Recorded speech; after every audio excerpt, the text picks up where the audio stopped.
All right, it takes a little bit to switch from police chase mode to trial mode, but we did it. And Golden Mom, first in chat for the second live stream of the morning, comes in with a hey, congratulations, Golden Mom, on winning the internet, being first in chat. Wonderful to have you here, all of you. Looks like all of you made the switch over so far from the police chase. I'm hoping.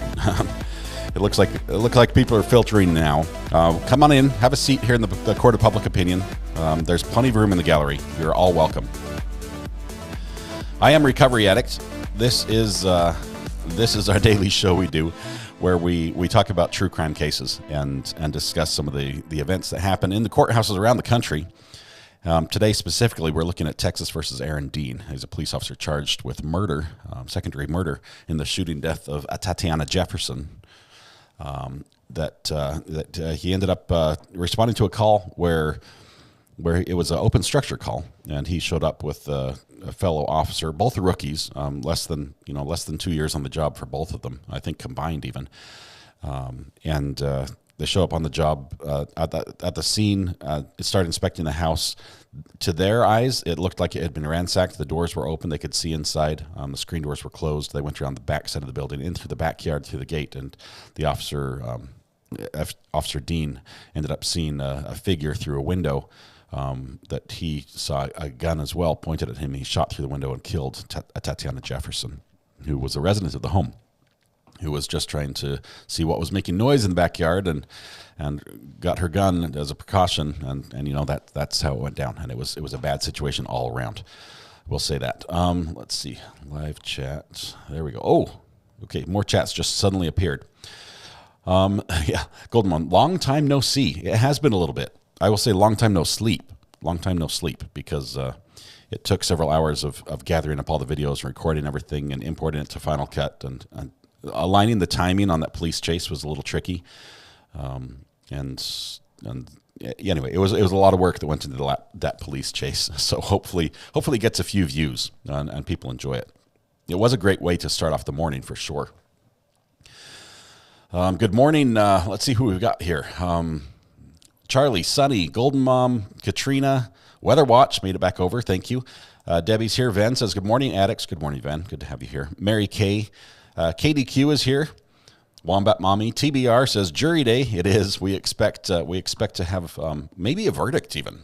I mean, that's a possibility. I wouldn't say expect the verdict, but definitely deliberations today. After the jury instructions, which happens first thing in the morning, a little bit boring on that part, but then we'll go straight into the closing arguments from both sides, and those will be good. Katrina says, what's my prize? It is morning. It is morning, and the sun's now out of my eyes, so that's wonderful. Crazy start to the day. It could have been worse. We could have been you all could have been bit by a dog. Someone's morning started that way with a dog bite, I guess last night. Thank you, Toxic, says you did a fantastic job, Recovery Addict. Sleep is never an option. Good morning again.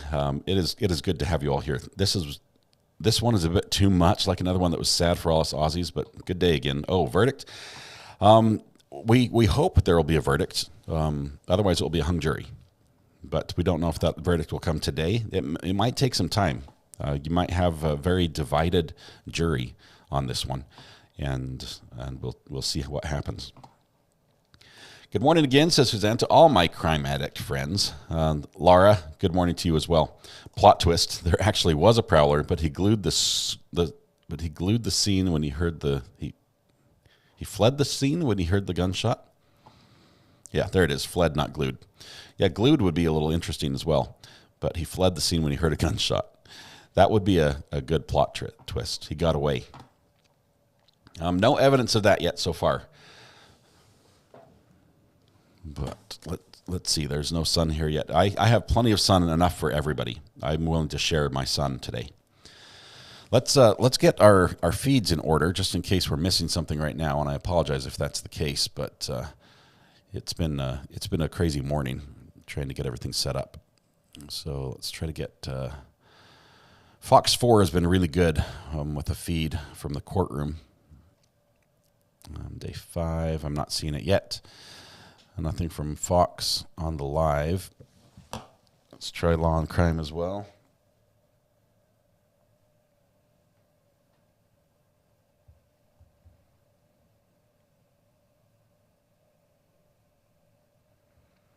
Yeah, they're still waiting for a live stream yet, so nobody has a live stream.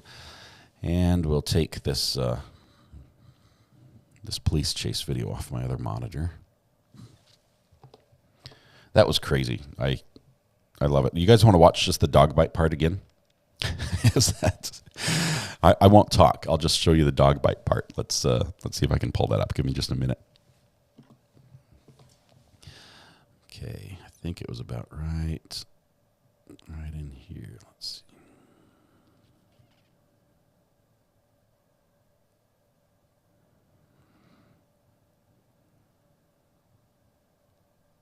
Okay, here we go. I'm going to start from him running from the car, right? Because that's when we've got, that's when it really gets good. So I need to be able to see what's happening, though. Okay, now my monitor's set up right. All right, so yes, we're going to show the dog bite one more time. This is the end of the police chase, or at least the beginning of the end. It is. I do feel bad for the guy, but he did. You can tell he disobeyed direct orders from a police officer. Now, granted, he knew that he was not the driver of the vehicle, but the officer had pulled up to him. I believe had him at gunpoint, and the man was getting a little lippy, and you can see he's like shrugging, like it's not me type thing, whatever, and he turns to walk away because he's like, well, this isn't my problem. I don't have a dog in this fight. Turns out he did have a dog in that fight, but it was on the other side. So let's take this real quick, and we'll show you if I have the right button. I've got keyboards everywhere. Let's see. Okay, so here's our clip. Let me get out of the way just a tiny bit, or all the way. And let's play this one. You would think would be some pretty bailing out. There goes the driver out. So far, he's been able to do it. Looks like no one else comes out. Black shirt, black hat, blue jeans. He's going to go into a business here. Hopefully, he doesn't carjack anybody. Going into a commercial building. Into an address here. Three, we'll see if he pops out the back or five, running. 6, 7. Okay, we can see the door right now. So he would have had to come out of the door already. In that 7 seconds, he would have had to change his pants, his shirt, and his hat, and walk down that far. Okay. Does anyone think that was possible? Now watch on the left-hand side of the screen. Now we're hearing he's under the light. That would be a big problem. So he's under the light. The police think it was him. There's the light. It's on top of the guy. He's walking. We see a police car light ahead of him. Car stopped, door open. Officers out, gunpoint. Boom, hands are up. I don't think he had that much show me your hands, show me your hands, put up your hands type thing. Guy gets lippy, he spins around. He's like, what's up? And now we get the third video. Do you want to watch this third video? This is going to be the one that Phoenix 10 has. He gets lippy. He starts walking just a little bit. He's shrugging. He's like, yeah, whatever. You do your own thing. Here comes the third video on the bottom of the dog. There's a canine. Well, going to take him down. Wow. Okay, I will tell you that on the Phoenix 10 stream, it doesn't do a windowed version of that. The CHP's got their taser there as well. So you actually get to see the dog launch, which is really fun. Juan and Pat, I don't know, could you remember? Was that person wearing a blue hat and a gray sweater. It happened so quickly that they... Okay, so the funniest part about this is some of the audio. I just clipped little bits of audio. Oh, hang on. We've got camera 2's got a feed. Was this an old one? Let's see. Yeah, I'm not seeing trial yet. Sorry, it just started playing an older feed. I got worried I was missing something. But here's some of the audio clips. These are just audio clips from this from the pilot and from the the news reporters. Oops, that's the wrong one. That's our music. That's not him. That's not him. I don't think he had that much time to change. He wasn't wearing anything like that when he got out of the vehicle. Yeah, I don't think so. Why is the dog chewing on this guy? I don't think that's him, Mark. I don't think that's him. I think they have got the wrong guy there. They got the wrong guy, and the dog was biting him. He roughing him up quite a bit. Yeah, I don't think this is the guy either.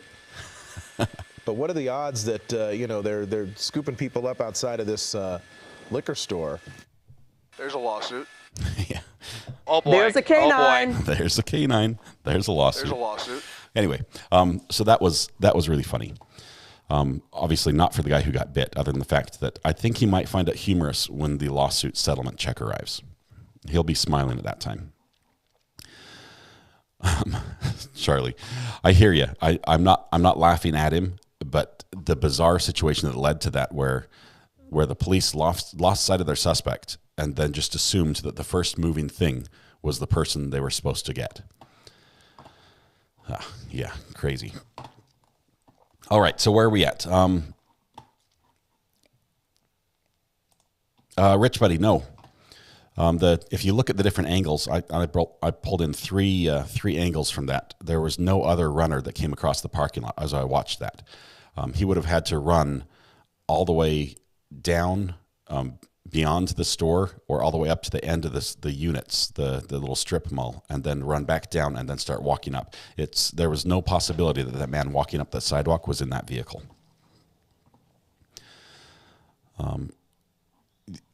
Someone did say one of the feeds did say, well, maybe this could have been him, but I've gone back and I've looked at all three videos. I mean, obviously one of the helicopters, each time one helicopter had a different view. And so they're saying, well, based on what we saw, it could have been him. So one of them thought that. It's like, well, there's a possibility another guy got out of the car.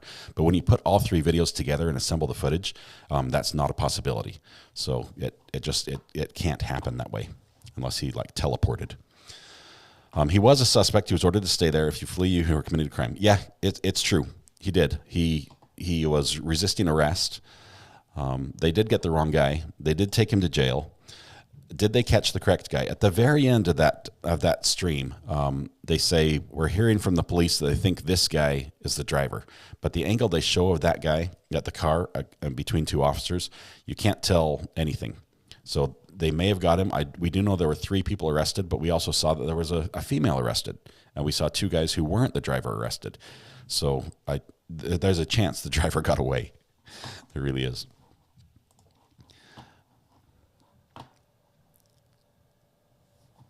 Let's see. All right. Welcome everybody. If we've got some new people here as we get ready for trial here this morning, just know this is we all here are here for the same reason. We like following true crime cases. We like discussing things. We have varying opinions, which is great, and I love that. This is a place where you can share your varying opinions. We just ask you to do so in a civil way. Just do it in, no personal attacks type thing. If you run into somebody that just rubs you the wrong way, that you're like, I cannot stay in this chat if they're still here, you do have the option on YouTube just to mute them, so you will never see anything they say. And maybe that might be the best way, because oftentimes if we have 2 people with 2 strongly held opinions that are very different from each other, we're not going to convince the other person. And also trying to do so on a YouTube chat is probably the least effective format to have that sort of conversation. But we do want to have differing opinions, definitely. So don't think that if I say that I think he's innocent and you think he's guilty, don't say don't think that I don't want you to share that information. I'd love to hear your opinion. I'd love to hear why you think that way, or not necessarily prove me wrong type thing. I'm not asking for an argument, but I do want different perspectives.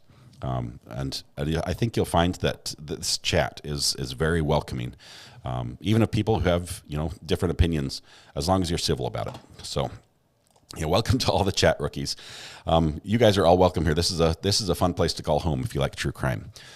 And please give me a subscribe if you want to come back and be notified. We try to do this every morning.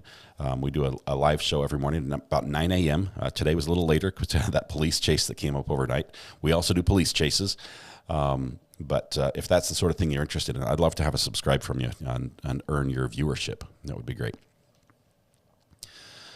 Still nothing from the courtroom. Let's see. I think we've got just a few minutes. I think we've got probably 20 minutes or so before the judge was due back in court.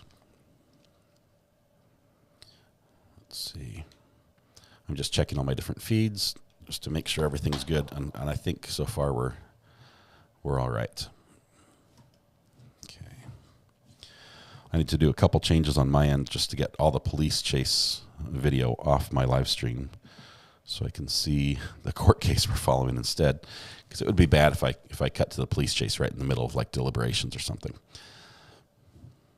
Okay, so law and crime we'll be right back there. That's from the old one from last night, and so it's gone.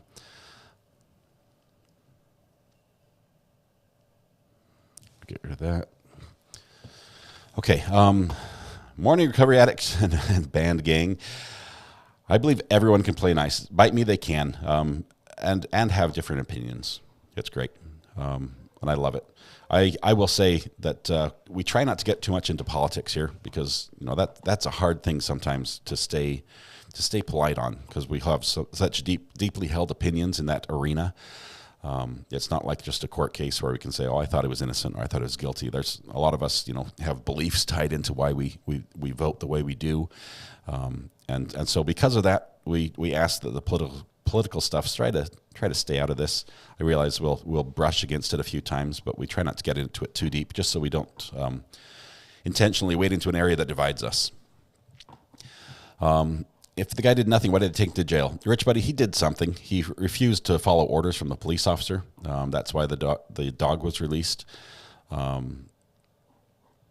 The police officer suspected, I imagine they suspected he was the driver. That's what we heard from the news reporter who was listening to the police scanner and said, they say that's the guy, the driver's under the light type thing. And he was the officer, he was the individual under the light. So that officer pulled up and assumed he was the driver and responded appropriately considering that situation. Just in time for Scott's pep talk. Yep, you just caught the last bit of it, Little Miss. But thank you. We have some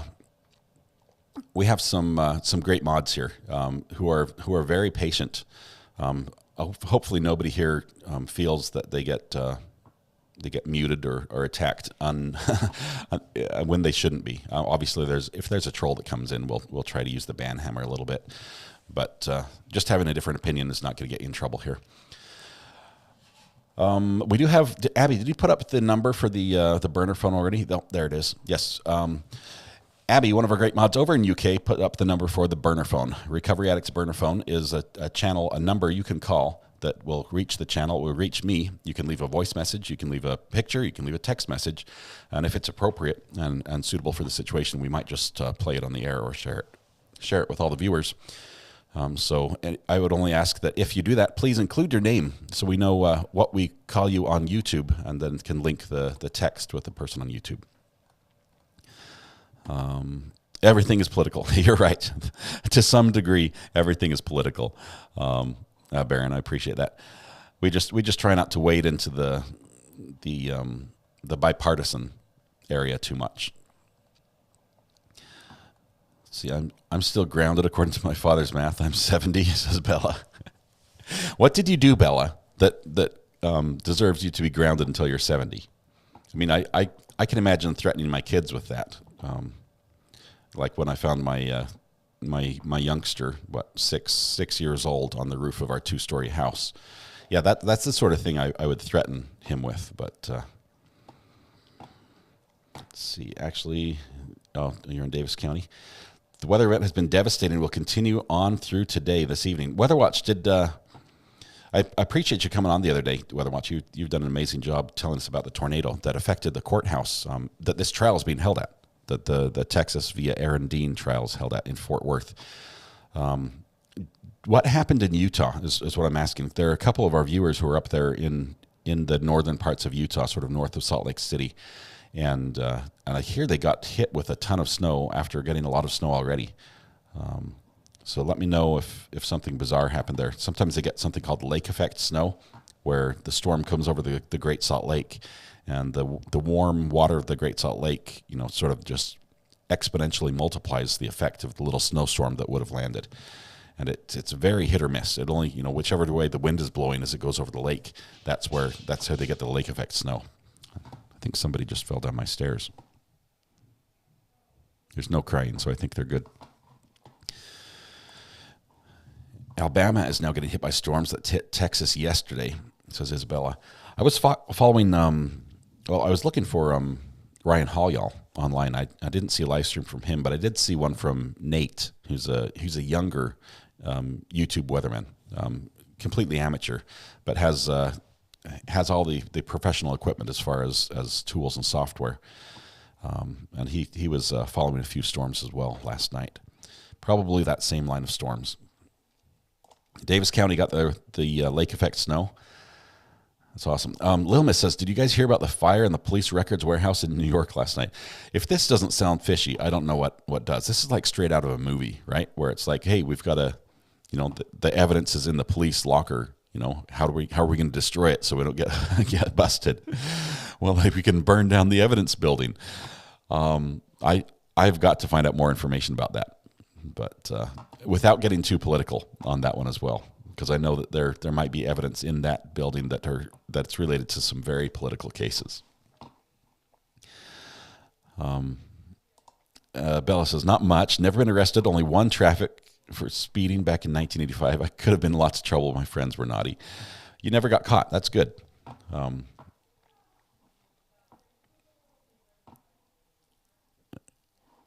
Wow. Barron was naughty as a kid. Heated up the tip of a pen on the stove because my brother told me it would make an empty pen work. It exploded on the new carpet in the living room. And a whooping followed. Wow. That's new carpet. Man, not on the new carpet. Okay. Still waiting for a feed here. It looks like Law and Crime at least has a placeholder. Nothing from Fox. Let's see. Who else do we have? Do we have a KFAA? Is that what we were looking for? Let me see if I can find their feed.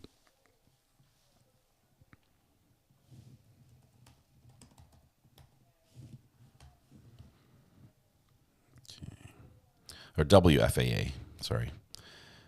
And they're also just saving space for whenever the trial starts. Okay, so nothing yet. We anticipate that this will start on time. I don't think there was a lot of discussion last night, or there was discussion last night, so I don't think there will be much this morning regarding the agreement on what the jury instructions will be.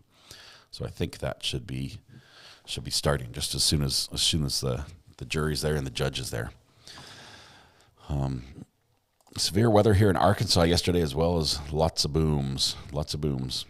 Big thunderstorms.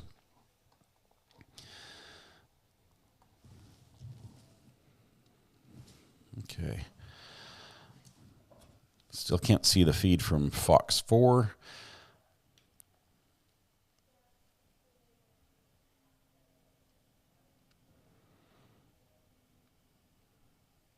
Any minute now we're going to get the live feed from them.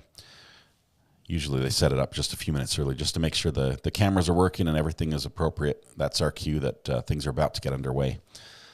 But we might have to wait just for a few minutes while the court waits for everything to get in place. Saw a video the other day of this dude who has a heated driveway. It was quite a thing to see. Flip a few switches and boom, snow melts. Tom, that's a cool thing. Heated driveway. I wonder if it's... I imagine just electrical would probably be very expensive. Maybe it runs like a plumbing system where they heat the water and can circulate it under the driveway. Would that be less? Would that be more efficient, I should say?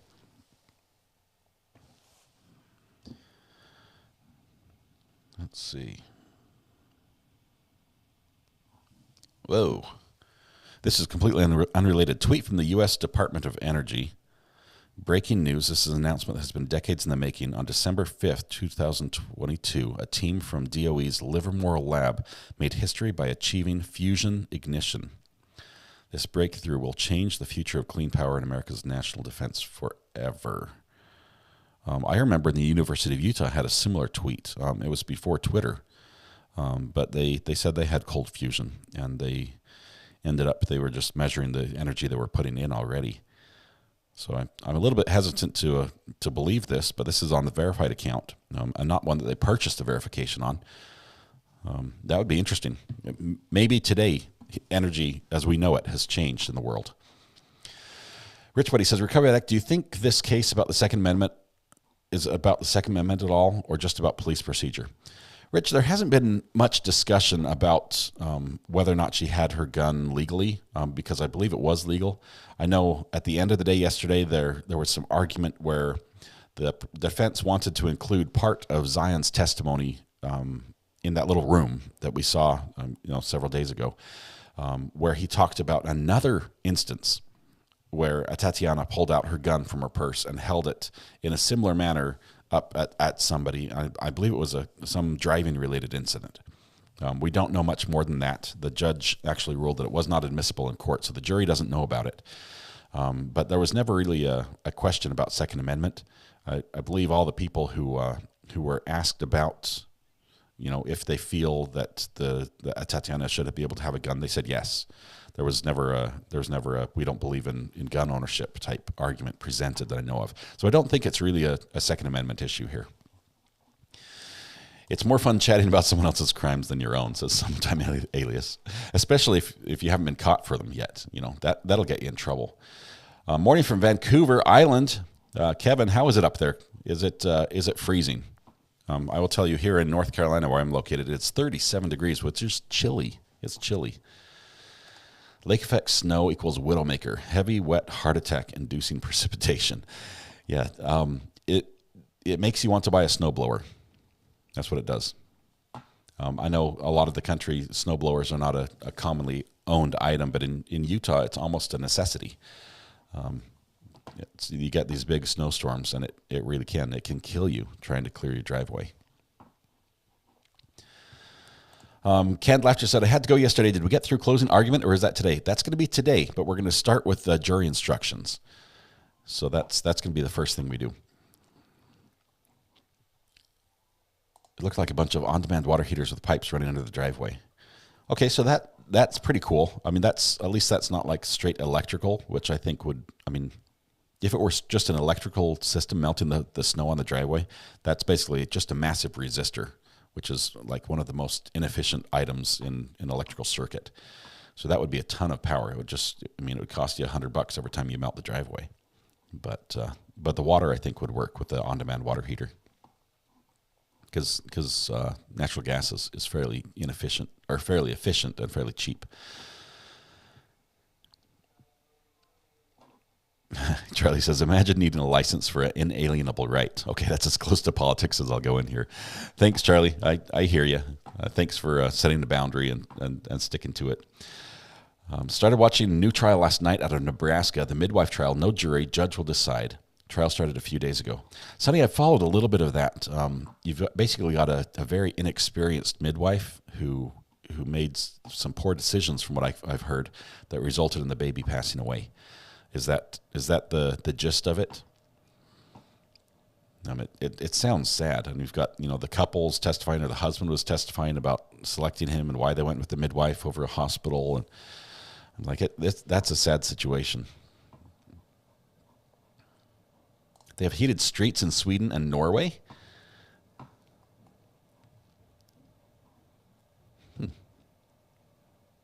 I've been to Norway, but I don't remember heated streets.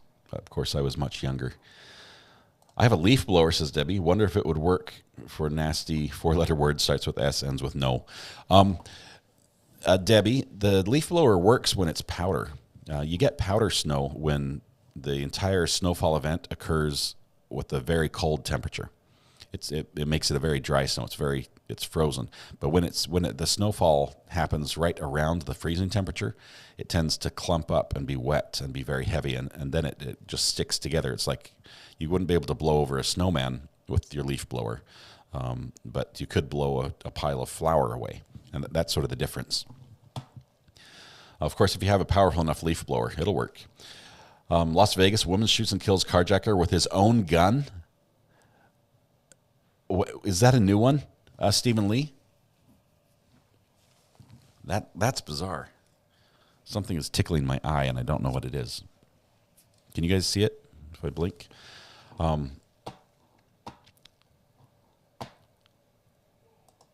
My layman couch professor understanding, they have made the particles join together, not split, says Lee here. Yeah, I'm going to have to look into that. They're announcing it like it's the next best thing since sliced bread. But, I mean, if this will really cure all our energy problems, I imagine there's probably a downside somewhere we haven't found. You can buy a flamethrower. They're legal in most states. Elon Musk actually made one and sold it. It looked like a firearm, but it was a flamethrower. Never buy a snowblower with a cord. What a pain in the you-know-what. That and a chainsaw. Chainsaw, weed eater, snowblower, lawnmower. Those are 4 things you should not purchase with a cord. Arguably a vacuum, but that's just personal preference. A neighbor in my area tore out his driveway and replaced it with liquid heated. I think it was some type of antifreeze, not water. That makes sense. If it's a sealed system, it probably is more efficient and won't freeze. Okay, so we're starting to get WFAA has their talking heads, so they're expecting some action out of the courtroom here soon. Looks like it might be about 11 minutes before it starts. Why pick a midwife when you could be a lot safer at the hospital? If we had a midwife instead of a hospital, my wife would be dead because she was bleeding out after my son was born. Tom, that is a risk, but a lot of people don't like the hospital setting. And you think, for how many centuries births happened at home, and arguably the death rate was not awful. It was not super high. It wasn't like a massive change once we had hospitals that became much safer. Now, if there's an event in that during the birth that a complication is what I'm trying to get at, then yeah, hospital's much better. But yeah. Brother had it in the shed, but no trees. The leaf blower. I'm missing all my water. If Mrs. R.A. is listening, could we send a runner in with a drink? That would be great. What are you predicting will be our first item on the docket from the Dean case this morning? I believe first is going to be the jury instructions, Matthew Harris. I think the judge is going to talk about that. Hopefully they've decided on what he's going to say, and they can agree on that, so we don't have a lot of back and forth about terminology and how the wording is. Most of this, I imagine, is pretty much copy and paste, but they make a few changes based on the judges' rulings and things like that. Let's see, watch live. Oh, that's a family docket trial notice I just got. Okay, so I think that's the first thing, and then we'll go into the closing arguments, the state, then the defense, and then the state for the pinch hitter, I guess, the backup hitter to close it out. Then the charge the jury, and then we're in verdict watch. I've got a part-time job interview today, my people. I need this job. Roxanne, good luck to you. We're pulling for you. If we can put in a good word, go ahead and put us down on your resume. Well, like, yeah, we can vouch for you. We've spent the better part of the last month with you, and you're a good person. Midwife trial is nuts. The family are responsible for that, in my opinion. And you're late, but it hasn't started, so you're good. You did miss the police chase this morning. We had a crazy police chase. The video's on. If you go on my channel and look at the lives, it was bizarre. It was bizarre. A little bit of a chew toy action with the wrong chew toy. The dog bit the wrong person, but I wouldn't say the wrong person. It sort of did. It bit someone who was not in the vehicle. Let's put it that way. It bit someone who was still disobeying police commands, but. I think if that officer had just stopped someone to ask them a question and the guy started walking away, I don't think he should have sicked the dog on him. And that's where the lawsuit's going to come in, whether the officer's response based on what that guy had done was right or not, and the misidentification problem.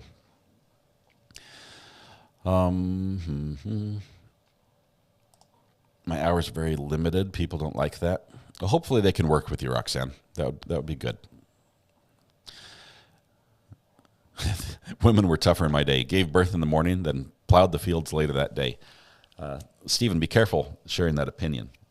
I will tell you that we have a majority of females in chat. I think it's about 60-40. KF7AIK, commute complete from Wyoming to Salt Lake. Thanks for the entertaining audio. Hey, have a great day, Bob. Hope you enjoy work. Hope everything goes well. That's a rough commute with snowstorms. So I'm glad to hear you made it safe. We'll catch you on the flip side. Good morning, James Rogers. Good to have you here. A couple of you saying that hospitals basically saved your life when the birth didn't go quite as anticipated.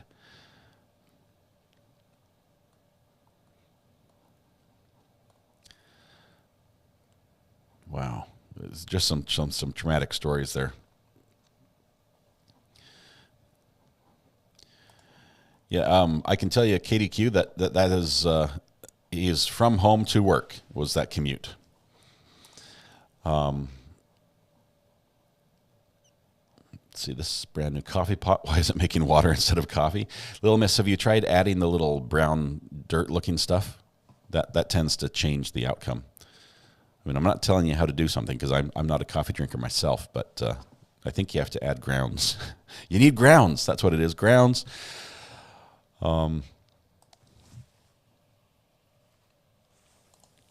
Stephen Lee giving an update on his gaming. He played Call of Duty on lunch break, had 40 kills out of 60 in a team deathmatch.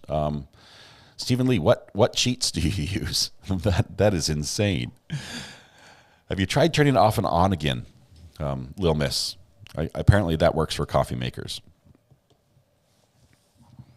Good morning, Franco. Good to have you here. If you like car chases, you might have missed a great one this morning. If you go back and watch my live after our show here today, it's pretty good. Are you on PC or console? And controller or keyboard as well? I mean, usually PC is a keyboard, but you can have a controller on PC as well. COD mobile on phone. Okay, mobile, I can see that. And Stephen Lee, we might have to play sometime, because I'm not too shabby on COD mobile either. But I do play with a controller, if that makes a difference. Anybody else have a frozen Scott? Ooh, am I frozen for anyone else? Yes, Matthew Harris says I have a frozen Scott. I think it's on YouTube's end on this one. I'm showing an excellent connection to YouTube that has not broken.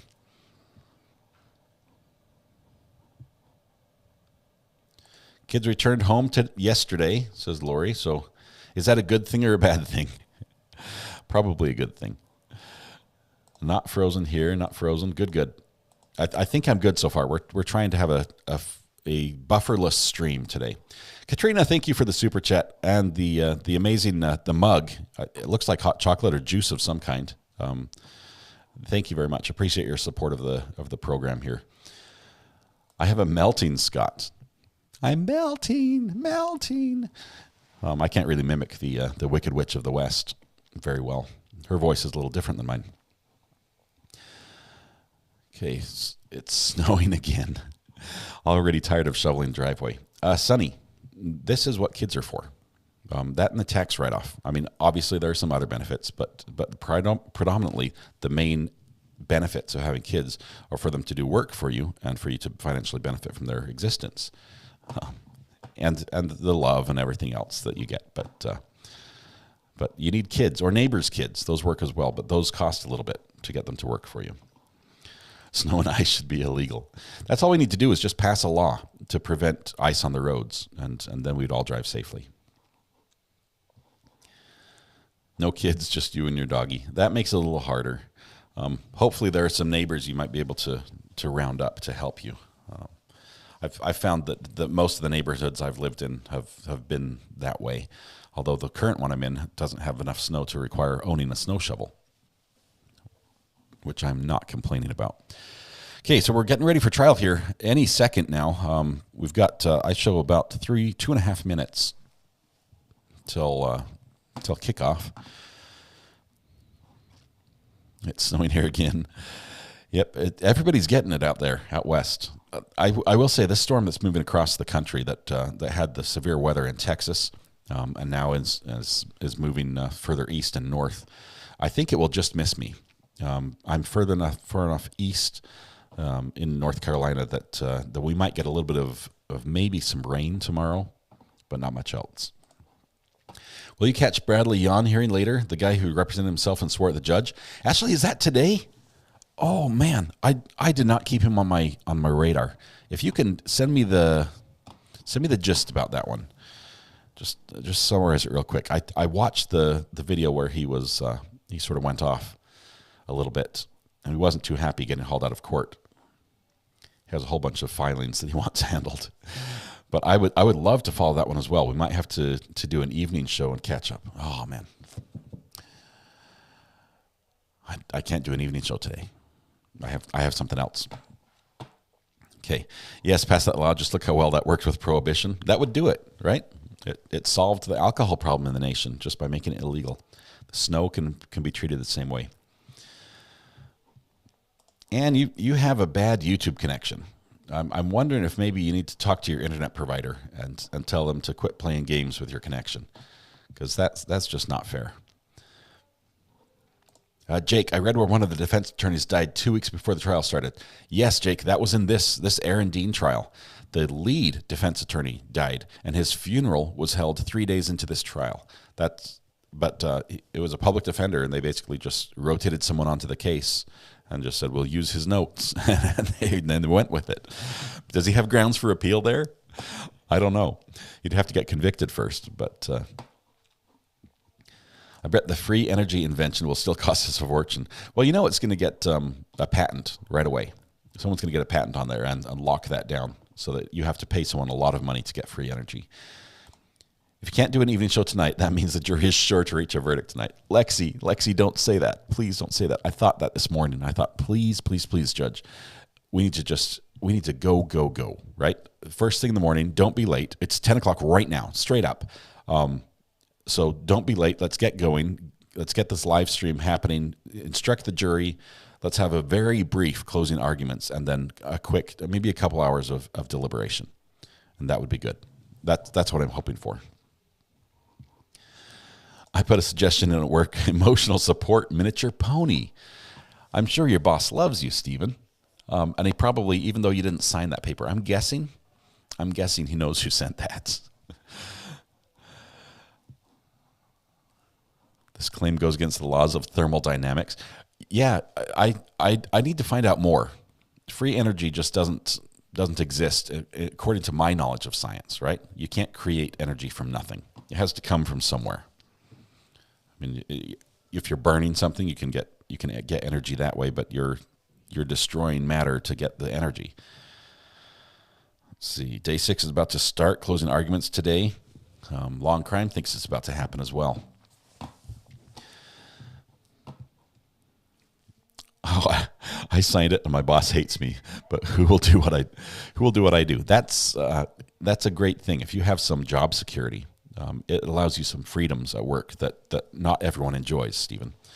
I've had that job security in the past. Do not have it now. I do not have a job right now, which I guess is a new type of freedom that is sometimes enjoyable. The hardest part of building a perpetual motion machine is where to hide the batteries. That guy, 100%. Every single time I see one of those videos, that's what I'm looking for. It's like, oh, that's where the batteries are. They used a router and put them underneath in that wooden block. I think court today will begin with any objections to the jury charge outside the presence of the jury. Matthew, we know that when the live stream stopped last night, the judge says, hey, you guys, you can all leave. The lawyers and I are just going to work on the instructions. So I hope, my fingers are crossed, I hope that they worked it all out, that the copy the judge has is one they can both agree on and they can just sit back and listen to him read. Because I love the instructions this judge gives. The way he reads, his voice is great. It's pleasant to listen to. It doesn't quite put me to sleep, but it's very soothing, and I think it puts the jurors at ease. NyQuil brain this morning. Toxic, are you still not feeling good? Man, that's just hanging on. Hope you get feeling better here soon. They're not claiming free energy safer. They're not claiming free energy safer, cheaper, less radiation or something. Have to wait for more info in cartoon form, right? If they can just write it with a crayon so that I can understand, that would help, Lee. Ashley, thank you. Bradley Yon, this is the guy who's representing himself, charged with home invasion, hijacking, criminal sexual assault, and aggravated kidnapping. Victim was an elderly lady. The case got pushed back because she sadly died. And I'm assuming her death was not related to the attack, or else he would be charged with, they would elevate those charges. Okay, I just got a meme from somebody. He says, in Utah, we play a game called Am I on the Road? And it's a picture of a whiteout in Utah, and you just can't tell. I mean, it's crazy. I'll show that. Maybe on Saturday we'll show that one. So, Ashley, is that Bradley? Is he today?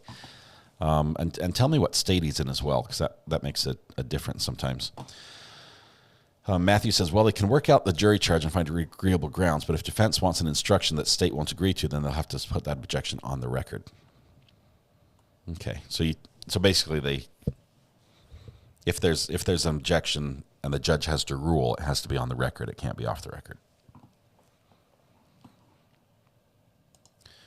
The death cannot be linked to him from what I can see. He does have a woman co-conspirator who is facing the same charges at a separate trial. Starts 4 hours from now. Okay, so I might have to cross my eyes and look at two different streams. I'll have one going in my left ear, one going in my right. Maybe we can time it with deliberations. Let's do this. Let's see if they can schedule that court case to begin when the deliberations begin. We'll follow that court case for half a day, then they can stop, and then we'll have the verdict. Is that fair? All in favor, say aye. A stadium-sized laser hit some hydrogen molecules and created enough energy to power the country for 0.01 milliseconds, allegedly. Well, that does change everything, Baron. That sounds like free energy if I've never heard it. It's in Illinois. Okay, so I'm going to hunt that one down and just try to keep that going here. Which system will I watch that on? I might have to tie up the burner phone with that one. My other three are all in use.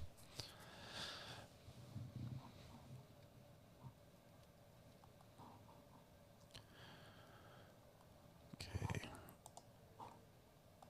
Do a quick search here for Bradley Yon. Is he also a Sov-Cit? Just, Ashley, do we get any indication he's a sovereign citizen, or is it just self-representation?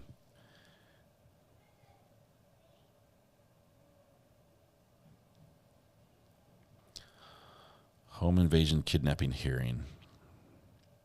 Okay, so I watched the hearing stream 13 days ago.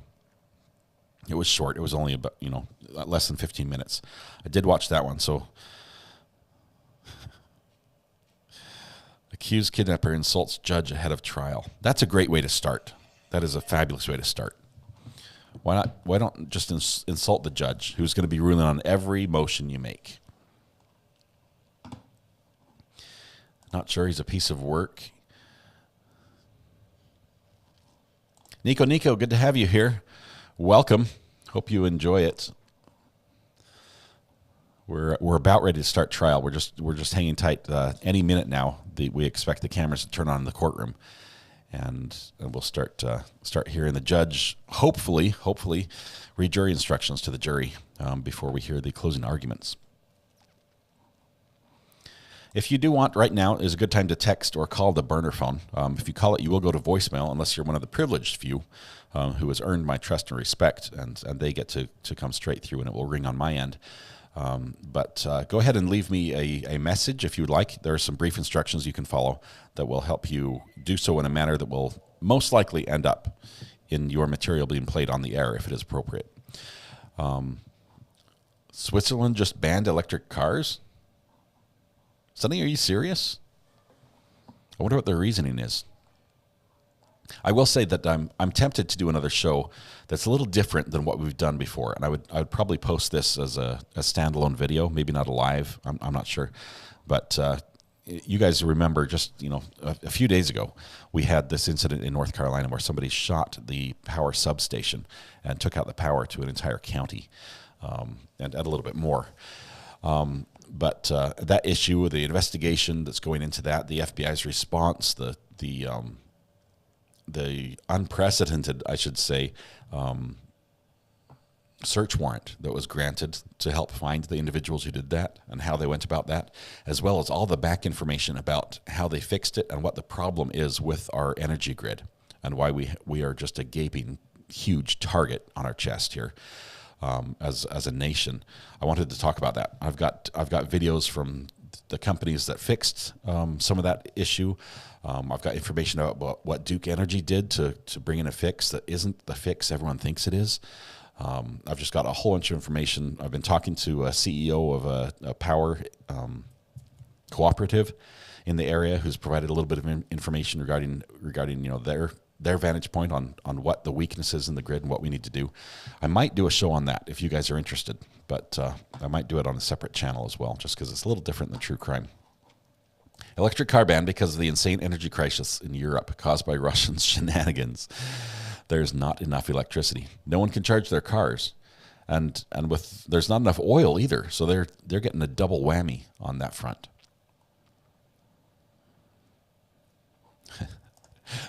Jim says, I would assume they abandoned electric cars after some sort of thermal runaway disaster, or they just hate environmentalists.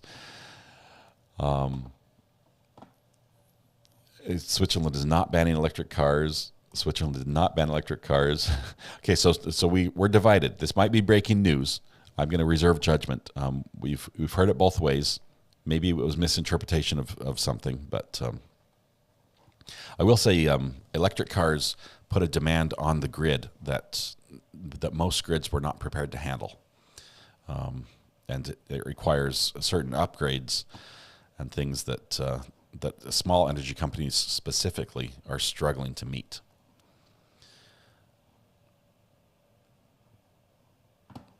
Let's see. I was at a grocery store and a gentleman's car ran out of charge on his electric car. He had to get it towed. You think that you could have like a small backpack size, the equivalent to a can of gas, right? For an electric car. So you can plug it in and go an extra mile to get to the gas station or something like that.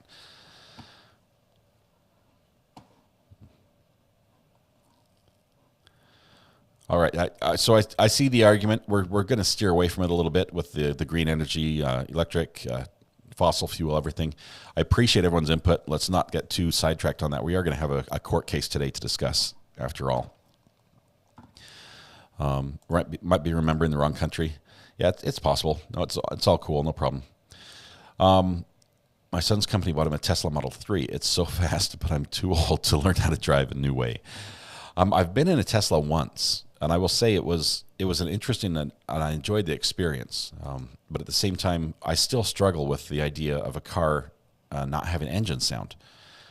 As a parent, I struggle with that because my kids think that if they can't hear danger, it doesn't exist, or if they can't see danger, with their own eyes, it doesn't exist. And electric cars are so quiet that even in parking lots and things, they just assume that there's going to be an engine noise, so they can just run out, into the road when there isn't an engine noise. It's just a very soft sound of tires on the road.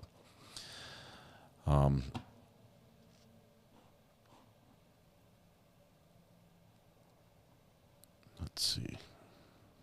The future is gas-powered smartphones. Well, at least they wouldn't run out as often. I mean, you'd have the battery and then a gas-powered backup, I'm guessing. Midwife delivery death trial is today, right? That's happening as well. So we have 3 that are sort of on the radar. I'm not going to follow the midwife trial as closely. I've looked at it a little bit. It's sad, but that's not one we're going to talk about here on the channel. I hope they don't ban watching court trials. In some places they have. There are some states that are like, no, we don't allow cameras in the courtroom. And honestly, the Supreme Court. Why does the Supreme Court not have cameras in for deliberations? I would love to see the deliberations at the Supreme Court level. Of course, that would, talk about introducing politics into the chat. That would do it for sure. But I used to work in nuclear power plants here in Florida, one of the best jobs I had. Over here, the newer electric hybrid models have a strange whirring noise when in electric mode.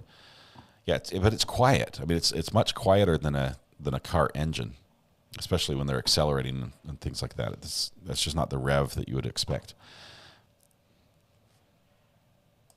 On high-end electric cars, you can pick their exhaust note. You can choose. You can make it sound like a Ferrari or a V8. It's like, I want my 0 to 60 in 2.5 second car to sound like a Vauxhall Corsa or a Geo Metro. That's what I want it to sound like. But just 0 to 60.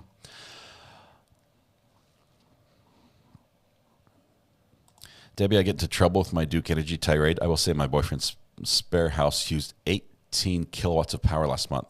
Power bill was $55. We don't have Duke Energy directly.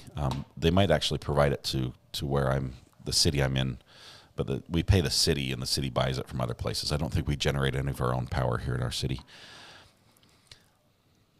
They did ban cameras in the Vallow Daybell Doomsday Mom trial. I heard that. I like an open courtroom, Sonny. I really do, and not just so we can talk and laugh and joke and discuss the topics, but I think it's important that justice and law, that government should be open. That the people should see what goes on in different branches of government. I watched the video last night, and the YouTube channel owner secretly recorded his courtroom case and aired it on here. There might be another court case then. If he was instructed not to and did, that would be interesting. If it was now, Jake, there's some people who will share videos that they're told not to share, like the court feed that says do not record, and things like that. And honestly, I'm deciding where I stand personally on my own channel for doing some of that. I think it's a question of subject matter jurisdiction, honestly. But if you have a court that shares their video on YouTube and then says no one else can share it, I don't know. Can the court really rule that the press, which in a way we are, in a broader sense of the term, reporting on live events and commentating and things like that, can they rule that they are not able to do that?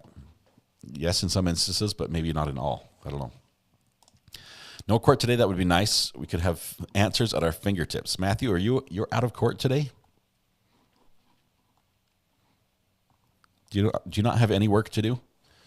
You get to play with us all day. That would be amazing. Good morning, Tiffany Marie. Welcome. Good to have you here. Hope your day is going great. Just waiting for the judge to come into the courtroom so we can turn the cameras on. Do you know the next case we were covering? You may have answered already. Well, China, we're talking a little bit about this this Bradley Yawn case, which I believe starts today in about 4 hours. We might try to overlap or maybe have to catch up on that depending on what happens today. But he's another DB in some ways, and maybe he's worse than DB in others. I think he swears more than DB did, but he's representing himself as his own lawyer, and that will be interesting. It's a very serious case as well. It's a home invasion, kidnapping, the works. All the charges are in there. So. Lori says, I watched a car chase on my way home from the airport yesterday. 5 Florida Highway Patrol cars zoomed past me. I was going 80. They were chasing a black Corvette on I-75. We'll have to look for that video. There's probably going to be dash cam at least. Hopefully they caught him. That's always better for us. Let's see. Still nothing from any of the channels. We're all waiting for the cameras to turn on. Let's see. He had his cell phone hid and recorded the audio only. Just got a text from Tom. Tom, wow. I will ask before I say anything about this. Is this an image that you would get in trouble for sharing, or can I share this publicly? Is this just for my consumption, Tom? I don't want to get you in trouble. Let's see. breakfast is served. Avocado toast, tomato, scrambled eggs, and coffee. Matthew Harris says, I'm onboarding some new legal secretaries. I'm finishing an appellate briefing, so I'm listening in the background. I'm not seeing the chat very closely, so you'll have to call me out. We will call you out, Matthew. If we need you, I'll page you. Good morning, J-Kid. Good to have you here. We're just waiting for trial to start. I know we've been sitting here for a few minutes, but nothing's happening yet. Waiting for that live stream. I was thinking, what would RA do? Follow, record? Lori, I've been having worked in the news media before. I have a strong interest in. Oh, hang on 1 second. We have a special delivery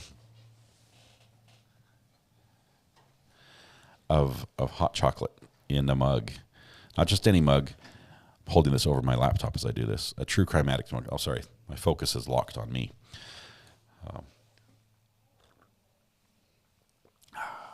Okay, now we can start. Okay, Your Honor, I have my hot chocolate. We can begin now. Tom, I did get your picture from the burner. Not sure if you heard. I was wondering if that's a picture I can share and discuss publicly, or if you would get in trouble for that.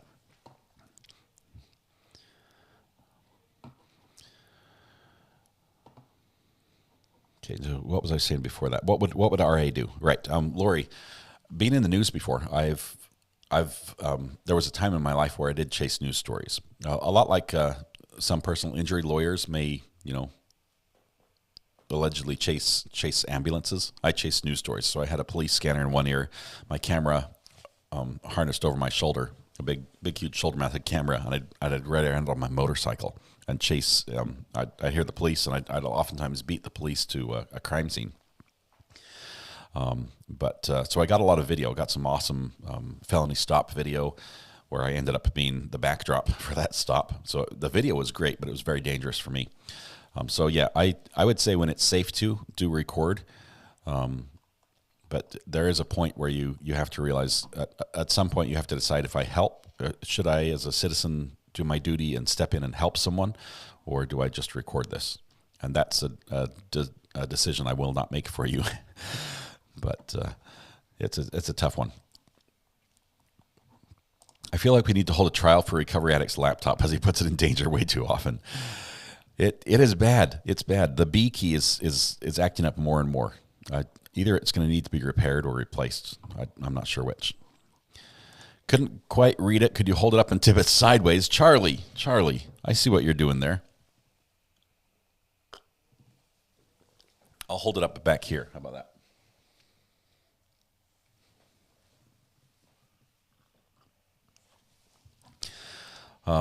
Lane Mees says, "RA, I'm officially addicted to your channel now." Oh, wonderful, Lane. I'm glad you're addicted. You fit right in, and welcome. Hope you come back often. Honestly, not sure if it's a nuclear reactor, so yeah, it is the nuclear reactor. Okay, I'll share it. I just won't tell them it's from you, Tom. Is that okay?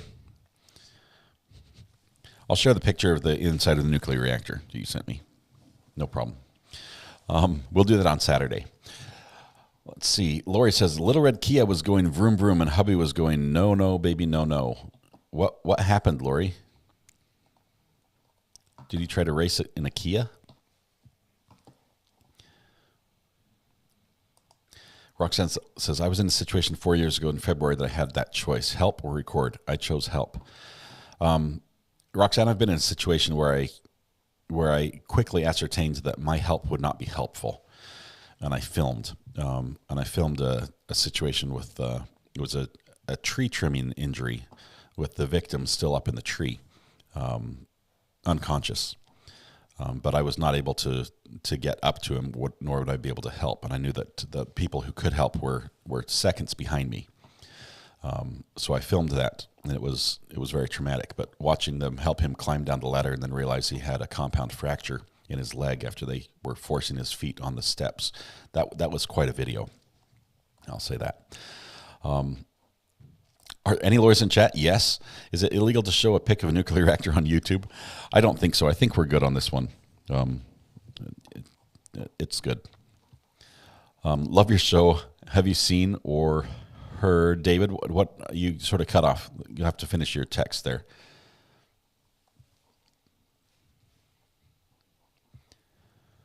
So far, minivans have been best in a chase.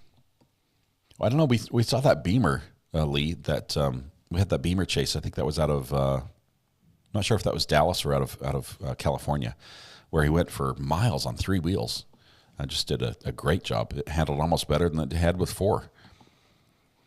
We have a Lamborghini in the ditch. Police are there. No one in it. Just a random Lamborghini. Why do you ditch a Lamborghini? I mean, obviously it's in the ditch, but it must be stolen or possibly the driver was intoxicated and doesn't want to be on the scene.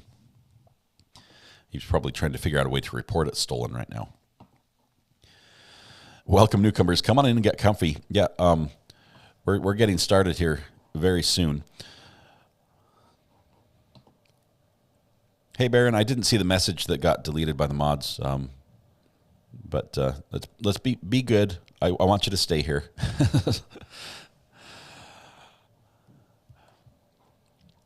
I was driving a red Kia, hubby, and it was Knuckle holding the dash.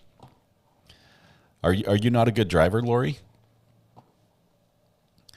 Linda says, how can I order a cup? Linda, these cups actually are available in 5 colors, and they say objection overruled grounds on one side. Let me show you here.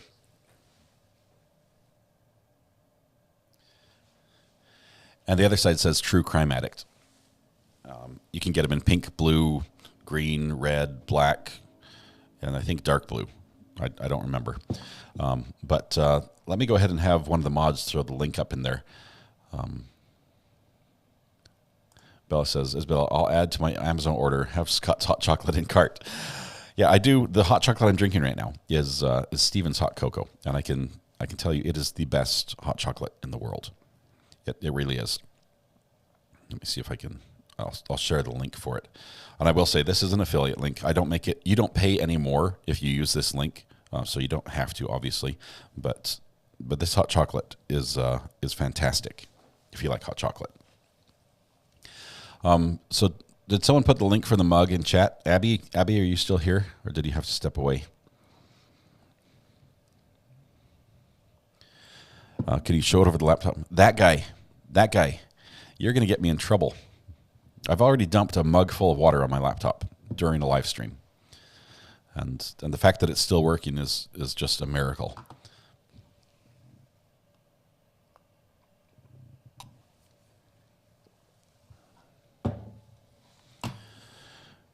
Still waiting for your cup to get there, Jenna.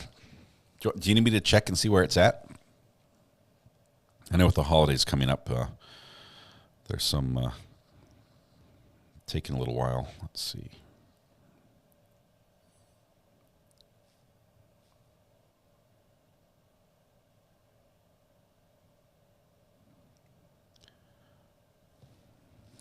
Let's see.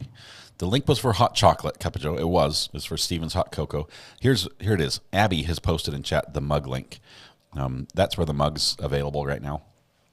I've got to work on getting that available different ways, but I never envisioned selling merchandise. And you guys all twisted my arm and said, we need this mug. So that's what I did. We've sold some all over the world. Australia, New Zealand, South Africa, I think Europe, England, Ireland, Scotland, the whole mix over there. Canada, the U.S. So we've got true crime addicts all over the place. A woman crashed her car into a $300,000 Lamborghini and wrote it off. She was fined just $40. Yeah, I don't have that kind of money. I could not do that.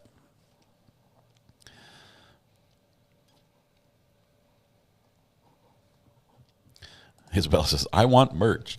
Okay, we are actually working on a couple merchandise ideas. I'll say this. We had a few things. One of them that I think is going to be the first we do is a hot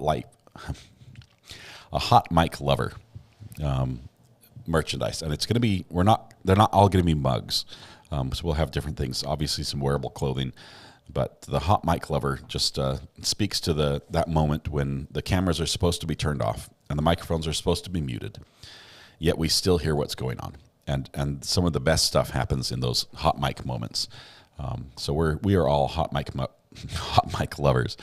If I say that wrong, it's gonna come out really bad. But that's gonna be one of them. And maybe pickles, not politics, as well, because I have a fond place in my heart for pickles. Yeah, pickles, not politics. I think that was TW who came up with that.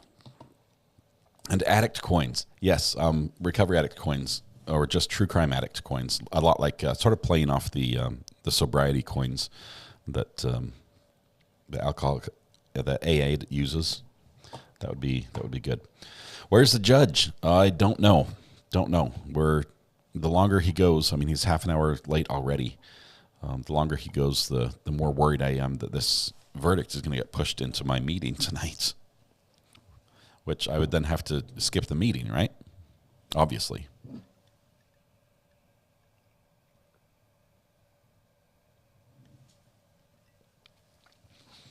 I would absolutely buy pickles, not politics. If you Google hot mic, make sure you spell it right. Right. I would just say don't Google that. Don't Google that at all. I'm still alive. 80s Music Man, that's wonderful. Amazing that you're still alive. Having been responsible for the internet in the past, the fact that you survived that experience is wonderful. Not another one. That's what happened last verdict. It did, Kimberly, but I'm not gonna miss it. Right? This is my number one priority. I say that now, but I haven't made the decision. I'm really hoping that this wraps early, because I'm going to be at an interfaith Christmas party where I've been invited, and that's what we have tonight. And you know, I'm a fond participant at Christmas parties. I love the food. Wasn't the judge late yesterday too? Does he realize we no longer have daylight savings time? He was late yesterday, very late, and we didn't get much of an apology either. Although we did have that storm. Was that why he was late? No, I think he was late the day before, right? Was he late on Monday? They're refilling the water tank for the judge. They've got a tanker of purified water just for him, one per week that he goes through. He does drink like a fish. Watching local WFAA channel, they say they're saying major traffic accident that could be holding court up, but they don't know for sure. Their insights are informative. Let me tune them in really quickly. You said WFAA. Oh, that's not them. Whether the jury decides to place more stock on his original testimony, on his original statement to the, because certainly his original statement would tend to back up Aaron Dean's version of events of how it went down. Because if the officers confronted... Yeah, so they're just discussing the issues right now. I'm not hearing anything about the delay. What are your thoughts on the victim raising the gun on this case? Kevin, I think we have two things. We have Zion, who testified both ways, who in the video, right after he was taken into custody, sort of to that children's center, he said that she raised the gun and pointed at the officer. I tend to believe that video, that interview. No one had talked to him about it. He said things like he could see out the window that there was a guy cop and a girl cop, and the guy cop with the badge was the one that shot, and that Atatiana raised the gun and pointed it at him. So I tend to believe that. We also hear from Officer Dean that he saw a figure and he saw a gun. He didn't see any hands. Hey, we've got Law and Crimes got a picture, which means the others are probably soon to follow.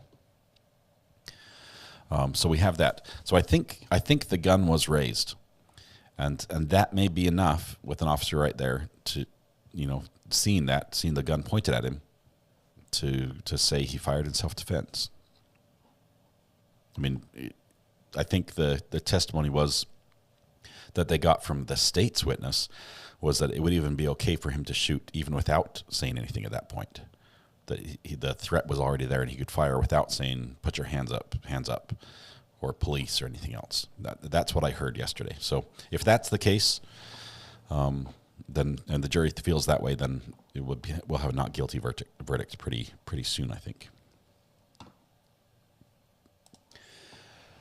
DGTL Muppet. Digital Muppet. Sorry, it took me a while to catch that. Digital Muppet. Welcome, first of all. I haven't seen you here before, so hopefully you find a nice home here. It's a good place to be. Would you be open to discuss a stand your ground shooting, going to trial off air for details? Yeah, I will tell you that I'm a law lover. I'm not a lawyer, so I can give you my input, but I can't talk to you as a lawyer. We do have some lawyers in the chat that will participate and will be on the stream occasionally, that can provide that information as well. But I'd love to have a discussion. Typically, the trials we want to discuss are the ones that are going on right now. We're staring at the wall right now, which the camera is pointed to, just the wall, just to let you know we're not going to miss it here. Let me go ahead and turn the audio on for this channel in case something happens, but we're going to take this video instead. So you're still hearing the audio from the courtroom. As soon as it pops up, we'll hear that. So yeah, let me know, Digital Muppet. I'd love to look at a trial. If there's one you want us to follow live here, that would be great. Don't need input. Ask me again. I'm not sure I understood your question then. Would you be able to discuss a stand your ground shooting, going to trial off air for details? Oh, discuss it off air? Oh, so you're telling me information about a trial that's going to trial about that. I'd love to hear about it. If you could reach out on the burner phone, Digital Muppet. The burner phone is right here. Let me go ahead and post that. I'm scrolling. Well, it's probably been posted already by now. But we'll have the burner phone up on the screen, and send me a message a little bit and let me know. I might be able to talk to you off air, and maybe it's something we'd be able to follow. Sometimes we can't really follow a court case if there's no camera feed available. So it just depends what the situation is. So I'd have to look at the courtroom and look at the judge's rulings on that court and everything.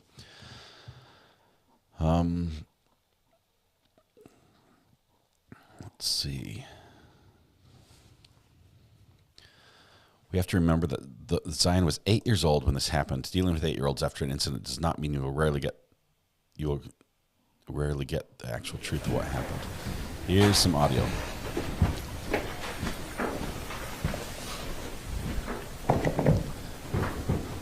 Okay, let me see if I can run to A here. Shrink me down a little bit. Are both sides ready for the jury?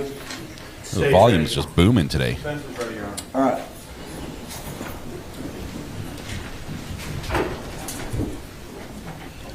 Not sure why they've got the volume cranked so hot.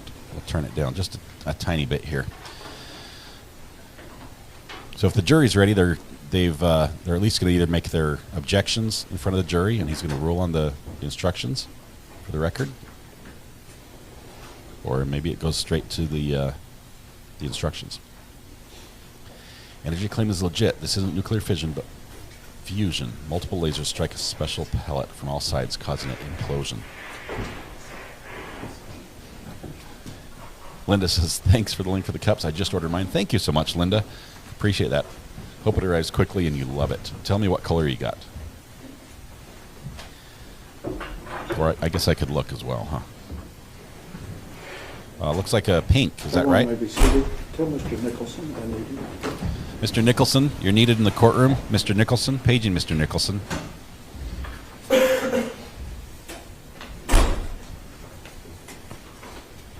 Didn't Zion say in his interview she pointed the gun, not pointed the gun at the window?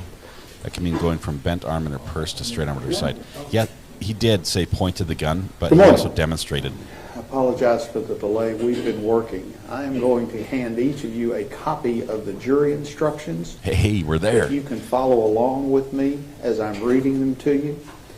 You will keep those with you, and you may use those to take back to the jury room with you when you begin working, but there will be an original of the court's charge that you will have to use for the official work that you do. So if you are working on something and it is stamped copy, that's not the original. All right? We've all been working. Linda, that's awesome. You're going to love it. Thank you so much for your support.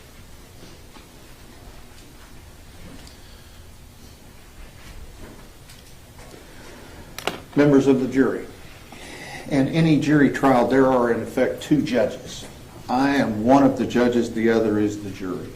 It is my duty to preside over the trial and to decide what evidence is proper for your consideration. It is also my duty at the end of the trial to explain to you the rules of law that you must follow and apply in arriving at your verdict. First, I will give you some general instructions that apply in every case. Then I will give you some specific rules of law about this particular case. And finally, I will explain to you the procedures you should follow in your deliberation. We're going to back up and take another feed. It's going to back up in time jurors just a are tiny judges bit. of the facts, but in determining what actually happened, that is, in reaching your decision, the procedures you should follow in your deliberation. This is just a better audio feed. General instructions. You as jurors are judges of the facts, but in determining what actually happened, that is, in reaching your decision as to the facts, it is your sworn duty to follow all of the rules of law as I explain them to you. You have no right to disregard or give special attention to any one instruction, or to question the wisdom or correctness of any rule I may state to you. You must not substitute or follow your own notion or opinion as to what the law is or ought to be. It is your duty to apply the law as I explain it to you, regardless of the consequences. It is also your duty to base your verdict solely upon the evidence that has been presented to you in court. All persons are presumed to be innocent, and no person may be convicted of an just offense basic stuff unless here. each element of the offense is proved beyond a reasonable doubt. The fact that a person has been arrested, confined, or indicted for, or otherwise charged with the offense gives rise to no inference of guilt at his trial. The law does not require a defendant to prove his innocence or produce any evidence at all. The presumption of innocence alone is sufficient to acquit the defendant unless the jurors are satisfied beyond a reasonable doubt of the defendant's guilt after careful and impartial consideration of all the evidence in the case. The prosecution has the burden of proving the defendant guilty, and it must do so by proving each and every element of the offense charged beyond a reasonable doubt. So we get to see Aaron Dean right there. That's him. You must acquit the defendant. That's the defendant. It is not required that the Wearing prosecution a little prove blue, guilt beyond maybe a all gray or possible blue doubt. suit. It is required and a that the blue tie. prosecution's proof excludes all reasonable doubt concerning the defendant's guilt. As you determine the facts, you must consider only the evidence presented during the trial, including the sworn testimony of the witnesses and the exhibits. Remember that any statements, objections, or arguments made by the lawyers are not evidence. The function of the lawyers is to point out those things that are most significant or most helpful to their side of the case, and in so doing to call your attention to certain facts or inferences that might otherwise escape your notice. Judge has a final huge mug. analysis, however, it is your own recollection and interpretation of the evidence that controls in the case. What the lawyers say is not binding upon you. Also, do not assume from anything I may have done or said during the trial that I have any opinion concerning any of the issues in this case. Except for the instructions to you on the law, you should disregard anything I may have said during the trial in arriving at your own findings as to the facts. In answering the issues submitted to you, you must not be swayed by mere sentiment, conjecture, sympathy, passion, prejudice, public opinion, or public feelings.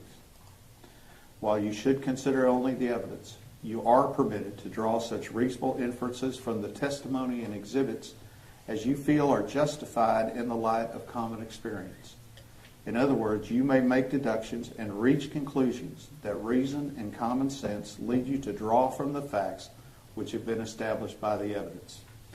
You are to decide whether the state has proved beyond a reasonable doubt that the defendant is guilty of the crime charged. The defendant is not on trial for any act or conduct not alleged in the indictment. Alleged offense. There we go.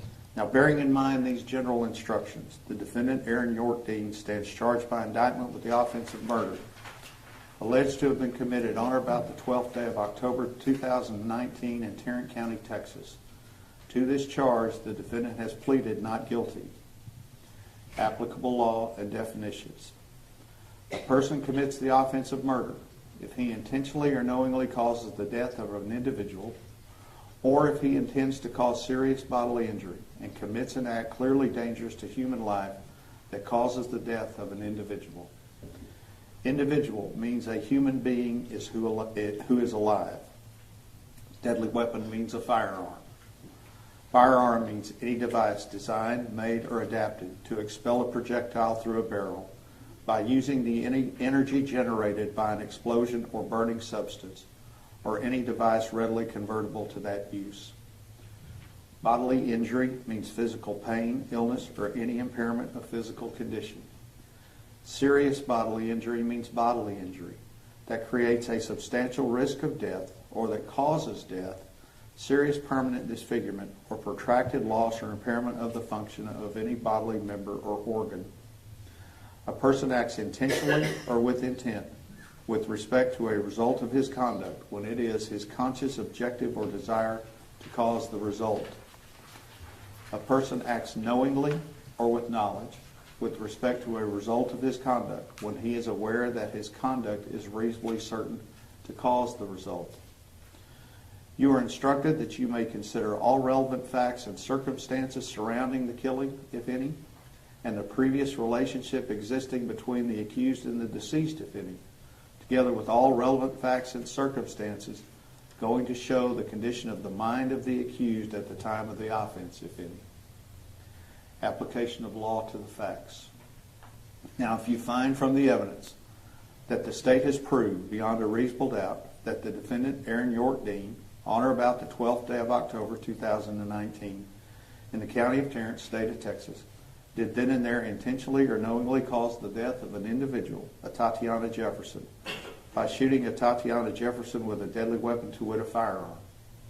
Or if you find from the evidence that the state has proved beyond a reasonable doubt that the defendant, Aaron York Dean, on or about the 12th day of October 2019, in the county of Tarrant, state of Texas, did then and there intentionally, with the intent to cause serious bodily injury to Atatiana Jefferson, commit an act clearly dangerous to human life, namely, shooting Atatiana Jefferson with a deadly weapon, to wit, a firearm, and thereby cause the death of Atatiana Jefferson, then you will proceed to Section 4 of these instructions to consider whether the defendant's conduct was justified.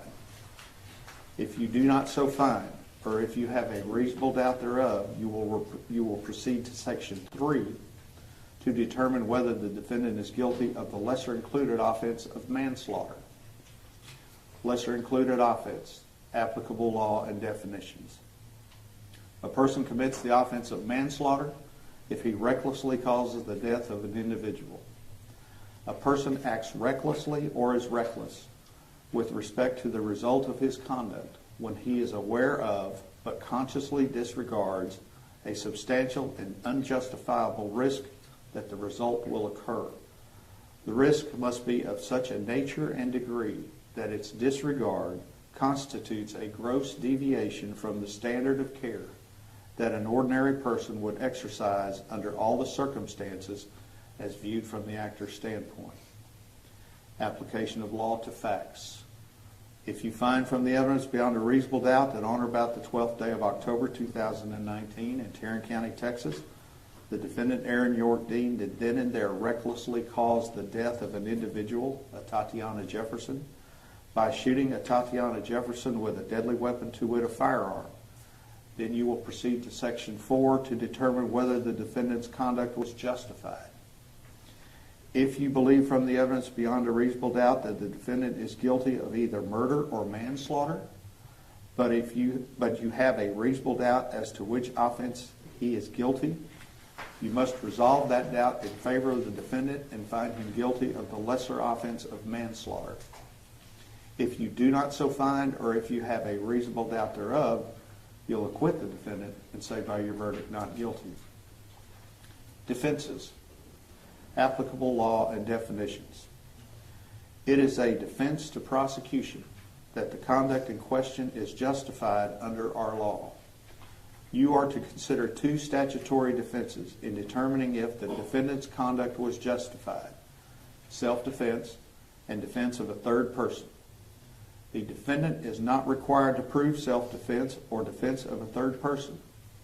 Rather, the state must prove beyond a reasonable doubt that self-defense and defense of a third person do not apply to the defendant's conduct. A reasonable doubt on either of these two defenses requires that the defendant be acquitted. Upon the law of self-defense, you are instructed that a person is justified in using force against another when and to the degree that the actor reasonably believes the force is immediately necessary to protect the actor against the other person's use or attempted use of unlawful force. A person is justified in using deadly force against another if the actor would be justified in using force against the other, as set out above, and when and to the degree the actor reasonably believes the deadly force is immediately necessary to protect the actor against the other person's use or attempted use of unlawful deadly force. A person is justified in using deadly force against another to protect a third person if, under the circumstances as the actor reasonably believes them to be, the actor would be justified in using deadly force, as set out above, to protect the actor against the unlawful deadly force the actor reasonably believes to be threatening the third person he seeks to protect, and the actor reasonably believes that his intervention is immediately necessary to protect the third person.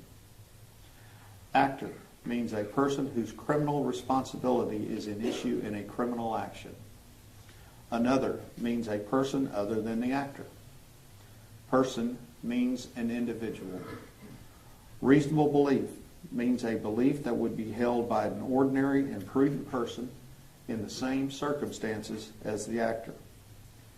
Deadly force means force that is intended or known by the actor to cause, or in the manner of its use or intended use, is capable of causing death or serious bodily injury. Unlawful means criminal or tortious or both, and includes what would be criminal or tortious, but for a defense not amounting to justification or privilege. Application of law to the facts. Now, if you find from the evidence, beyond a reasonable doubt, that the defendant, Aaron York Dean, on or about the 12th day of October 2019 in the County of Tarrant, State of Texas, did then and there intentionally or knowingly cause the death of an individual, Atatiana Jefferson, by shooting Atatiana Jefferson with a deadly weapon, to wit, a firearm, or that the defendant, Aaron York Dean, on or about the 12th day of October 2019 in the County of Tarrant, State of Texas, did then and there intentionally, with the intent to cause serious bodily injury to Atatiana Jefferson, commit an act clearly dangerous to human life, namely shooting Atatiana Jefferson with a deadly weapon, to wit, a firearm, and thereby cause the death of Atatiana Jefferson. Or if you find from the evidence beyond a reasonable doubt that the defendant, Aaron York Dean, on or about the 12th day of October 2019 in the County of Tarrant, State of Texas, did then and there recklessly cause the death of an individual, Atatiana Jefferson, by shooting Atatiana Jefferson with a deadly weapon, to wit, a firearm. But you further find from the evidence, or you have a reasonable doubt thereof, that at the time of the offense, the defendant, Aaron York Dean, used deadly force, and the defendant reasonably believed that his use of deadly force was immediately necessary to protect himself from Atatiana Jefferson's use or attempted use of unlawful deadly force, then you must acquit the defendant of murder and manslaughter and say by your verdict, not guilty. Or, if you find from the evidence beyond a reasonable doubt that the defendant, Aaron York Dean, on or about the 12th day of October 2019, County of Tarrant, State of Texas, did then and there intentionally or knowingly cause the death of an individual, Atatiana Jefferson, by shooting Atatiana Jefferson with a deadly weapon, to wit, a firearm, or that the defendant, Aaron York Dean, on or about the 12th day of October 2019 in the County of Tarrant, State of Texas, did then and there intentionally, with the intent to cause serious bodily injury to Atatiana Jefferson, commit an act clearly dangerous to human life, namely shooting Atatiana Jefferson with a deadly weapon, to wit, a firearm, and thereby caused the death of Atatiana Jefferson. Or if you find from the evidence beyond a reasonable doubt that the defendant, Aaron York Dean, on or about the 12th day of October 2019, in the county of Tarrant, state of Texas, did then and there recklessly cause the death of an individual, Atatiana Jefferson, by shooting Atatiana Jefferson with a deadly weapon, to wit, a firearm. But you further find from the evidence, or you have a reasonable doubt thereof, that at the time of the offense and under the circumstances as the defendant, Aaron York Dean, reasonably believed them to be, the defendant would have been justified in using deadly force against Atatiana Jefferson's use or attempted use of unlawful deadly force that he reasonably believed to be threatening the person he sought to protect, Carol Darch, and the defendant reasonably believed that his use of deadly force was immediately necessary to protect another person, Carol Darch, from Atatiana Jefferson's use or attempted use of unlawful deadly force, then you must acquit the defendant of murder and manslaughter and say by your verdict, not guilty. Only if you find that the state proved beyond a reasonable doubt that the defendant's conduct was not justified as self-defense or defense of a third person, as explained above, may you find the defendant guilty of either murder or manslaughter. Therefore, if you find beyond a reasonable doubt that the defendant committed murder and you reject beyond a reasonable doubt the justifications of self-defense and defense of a third person, then you must find the defendant guilty of the offense of murder as charged in the indictment. Or if you find beyond a reasonable doubt that the defendant committed the lesser included offense of manslaughter, and you reject beyond a reasonable doubt the justifications of self-defense and defense of third person, then you must find the defendant guilty of manslaughter. Deliberations procedures.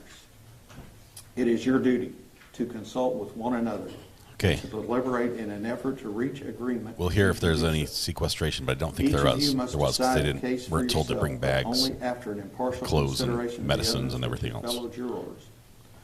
During your deliberations, do not hesitate to re-examine your own opinions and change your mind if convinced that you were wrong. But do not give up your honest beliefs as to the weight or effect of the evidence solely because of the opinion of your fellow jurors or for the mere purpose of returning a verdict. Remember, at all times, you are judges of the facts. Your sole duty is to decide whether the state has proved the defendant guilty beyond a reasonable doubt. When you go to the jury room, the first thing that you should do is select one of your number as your presiding juror who will help to guide your deliberations and will speak for you here in the courtroom. During your deliberations, you must not communicate with or provide any information to anyone by any means about this case. You may not use any electronic device or media, such as a telephone, cell phone, smartphone, iPhone, or computer. The internet, any internet service or any text or instant messaging service, or any internet chat room, blog, or website, such as Facebook, Snapchat, Instagram, YouTube, or Twitter, to communicate to anyone any information about this case or to conduct any research about this case until I accept your verdict, if any. Any verdict you render must be unanimous. If you need to communicate with me during your deliberations, the presiding juror should write the message, ring the jury call button on the wall, and give it to the bailiff.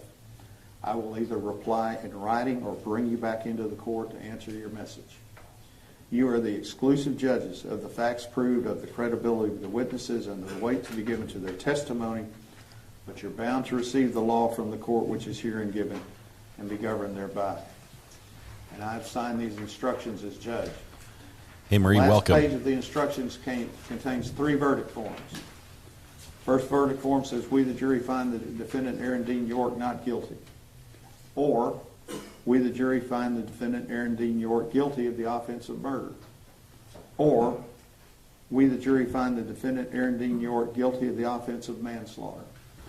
If any of those are the unanimous options. verdict of the jury, the Marie, welcome. juror should sign his Give us a minute here. We're going to have the closing in the arguments respective from verdict. prosecution and defense, and you're going to hear the Mr. Gill. you're going to hear the basically the whole gist of the case, really summed up in about an hour and a half time period. I'll change it. I'll get it changed. Ms. Diener. So here we have closing. This is the prosecution presenting their closing. They get 2 shots of this. The first shot, If you can't and then feel the second. safe in your own home, where can we feel safe? I'm going to turn up the audio a little bit for you. When you think about your house, you think about safety. It's where you go to retreat, to get away from the world. It's where we grow up. It's where we have kids. It's where we mark on the inside of a doorway when they've gotten taller and taller. It's where we make memories. That's why it's so sacred. That's why it's so important. How many of us during the Thanksgiving holiday were in our own kitchens celebrating with our family? Christmas, right now, how many of us right now have a Christmas tree in our living room? Why do we do that? Why do we put Christmas lights outside our house? Why do we decorate our homes? It's a very emotional Because argument they're she's going ours, with here. right? Because they're so important. And today, that's exactly why this day is so important. Because the sanctity, the safety of our homes has been compromised by what he did. He took her away. 28 years old, the rest of her life, at the hands of this defendant. The Fort Worth Police Department has good officers. In fact, I've worked with some of the best officers in the state in my career. I trust them with my family. They actually do serve and protect. They don't have preconceived notions about the East Side. They don't go to certain parts of town and say some deserve to be served and protected, but not others. Victim was 28 years old. Only the good parts. Only the parts of town that I want to go to. That's not how it works here. Because our community is all of us. And it was her too. And despite what he thought, when he went over to that house, it wasn't a dope deal gone bad, or robbery, or a shooting. We'll do a poll right after the closings. High crime area. This is a 28-year-old woman that was a daughter, a sister, an aunt, studying to be a doctor, taking care of her nephew. Yolanda, her mom, was a good person. Zion was a good person. James Smith still lives on the east side.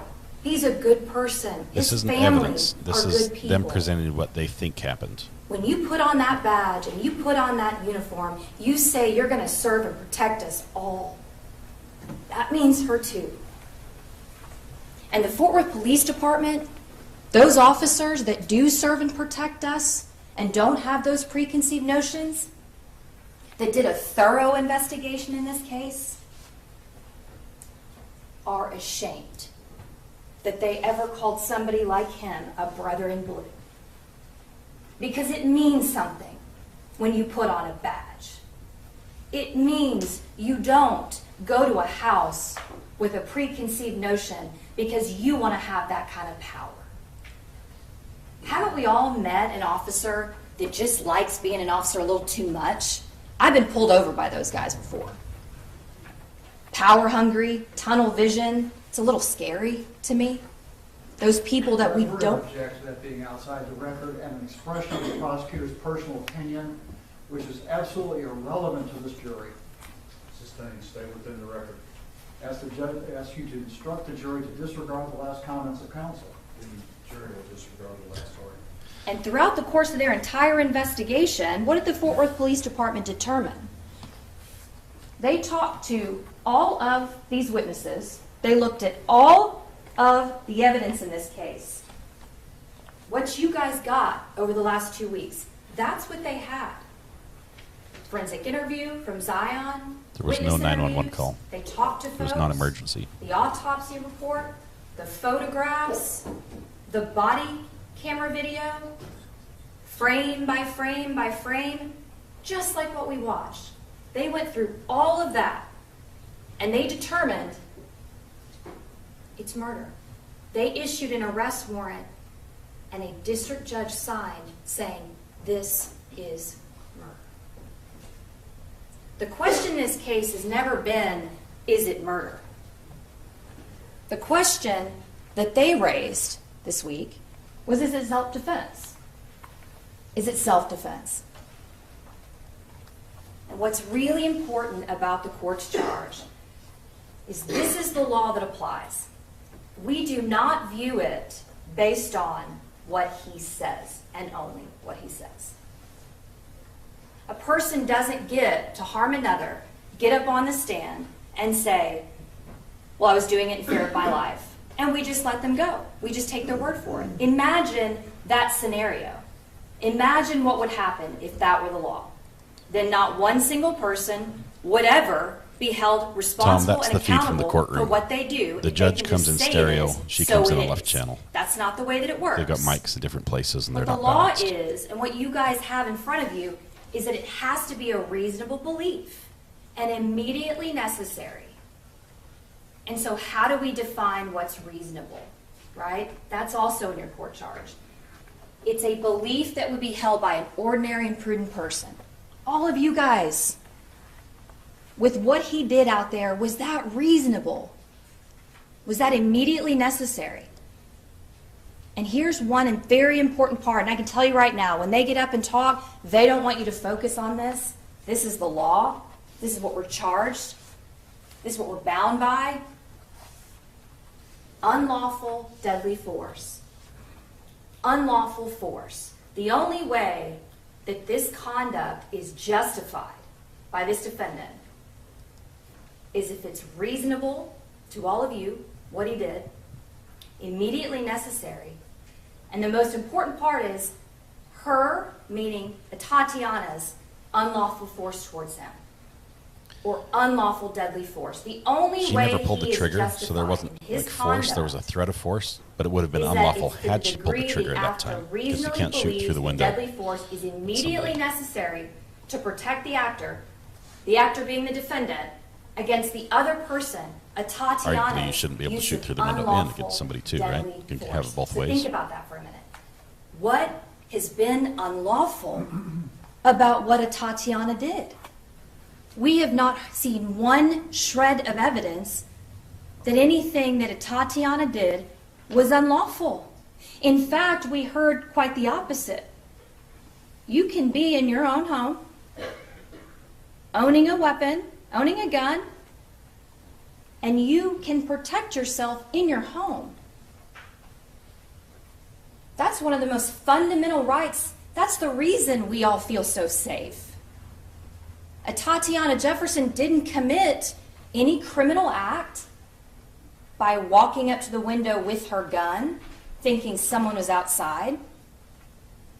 It's what many of us would do if we were in our house in the middle of the night in the back bedroom and we hear somebody outside. That's what you would expect us to do, to try to protect ourselves, and in this case, Zion as well. So there's not been any evidence to support anything that she did was unlawful. And you gotta have that. That's what the law says. And if you think about it, it makes sense in this case because she was in her own home. If we can't feel safe there, where in the world are we gonna feel safe? This defendant, when he put on this uniform, he has a tremendous amount of power, right? A tremendous amount of power. And when we talk about what's reasonable, when I talked earlier about the Fort Worth Police Department, when they went through and they did their thorough investigation of what happened out there, they considered all of what you guys have seen as well as the general orders. I put that in here too. You guys can ask for that. If you guys want to go through, you can ask for the general orders. You can see exactly what they say. It's not about what I say they say, or they say, or any kind of spin that the defendant wants to put on it when he took the stand. It's exactly what is written down. It's the very thing that the defense said in opening statement. They followed all the steps and procedures as you are supposed to. An open structure is a silent alarm, and he did everything right. That is what this Jay Coons got up here and said. He wouldn't agree with anything that we asked him, but that's the one thing he said. Everything he did was right. Well, that is not the case. Very first thing, officer receiving the call, that's him, right? He's the sheet officer. He's the main officer. He calls the shots. Step 2, B, all main exit ways should be guarded so as to prevent the escape of any defender. We start there and we fail, right? And that was one amongst the many, many, many, many things that he did wrong, because it wasn't important to him to serve and protect that day. It was important for him to get there, get in the action. Power. It can corrupt certain people. Certain people don't need to wear a badge. Certain people do not need to have the power and the control if they do not respect the accountability, and in this case, the grave effect that it had. Now, you guys have the ability today, over 3.5 years, we've waited. They've waited. They've waited for this day. Everybody in this room, and all the rooms outside of this room, and everybody in this community has waited for today. Because today, you say you can't create the danger and then claim self-defense. We want to feel safe in our own home. Today, you guys' decision in this case, finding him guilty, says, I'm holding you responsible. I'm holding you accountable. I'm following the law. And with the power you all have today, which is more power today to change lives, to hold people accountable than most people have in a lifetime. The power you guys have today is to hold him responsible. It's to tell them that it all wasn't in vain. It's to say that she matters. They matter. Eastside matters. We protect everyone. And the law agrees. Everything in this case, all of the evidence in this case, is demanding a guilty verdict. That is exactly what we are asking for from all of you today. We know what he does with power. What are you guys going to do with it? You find him guilty. Okay, she's just wrapping right here. So she's going to get another chance. Maybe it might be the other prosecutor that finishes. The judge just bailed. I think he's turning on the lights. Yep. The bailiff's gone. Brian, the bailiff who normally stands over there, has been missing several times during the day and throughout the trial. And the judge has had to work the lights himself. Mr. Gill. Thank you, Your Honor. Morning, ladies and gentlemen. I want to first thank you for the time you've spent here the last week and a half, and all the attention you paid to this case. I mean, it's obvious to me, sitting over here on the other side of the courtroom, that you all take this case very seriously. You paid very close attention. You took a lot of notes. You're very involved in this case, and we appreciate it. Well, thank you for your service. On my behalf, co-counsel Miles, on behalf of Aaron, on behalf of his family. Well, thank you. Thank you for being here. Thank you for your service. And I can tell you that it is a very humbling experience to stand up in front of you when you're about to judge my client and have a few minutes to address you and point out to you what I think is important about this case. And the first thing that's important about the case is this jury charge. And if the judge sets out the law that you'll follow during your deliberation. And one thing that the court's charge doesn't point out, that it's very obvious from everything we've heard in this courtroom this week, is this whole thing is a tragedy. And I'm not going to stand up in front of you and tell you it's not, because it is. It's a tragedy. It was a tragedy on October 12th. It was a tragedy on October 13th. And it's been a tragedy every day since then, and it will continue to be one. But a tragedy doesn't always equal a crime. It doesn't always equal a law violation. Because as the judge points out to you in this charge, and as the state pointed out to you during their opening argument, Atatiana Jefferson had the right to the sanctity of her home. She had the right to protect Zion. The prosecutor called it a fundamental right, even a sacred right. You know what that right is? That's the right of self-defense. And it's the right of defense of a third person, as the judge explains it to you in this charge. And those are fundamental and sacred rights that we have as citizens of the state of Texas. And the judge explains to you that Aaron Dean, as a citizen of the state of Texas, has a right to self-defense. He has a right to defend himself. He has the right to defend a third person, Carol Darch. He has those rights.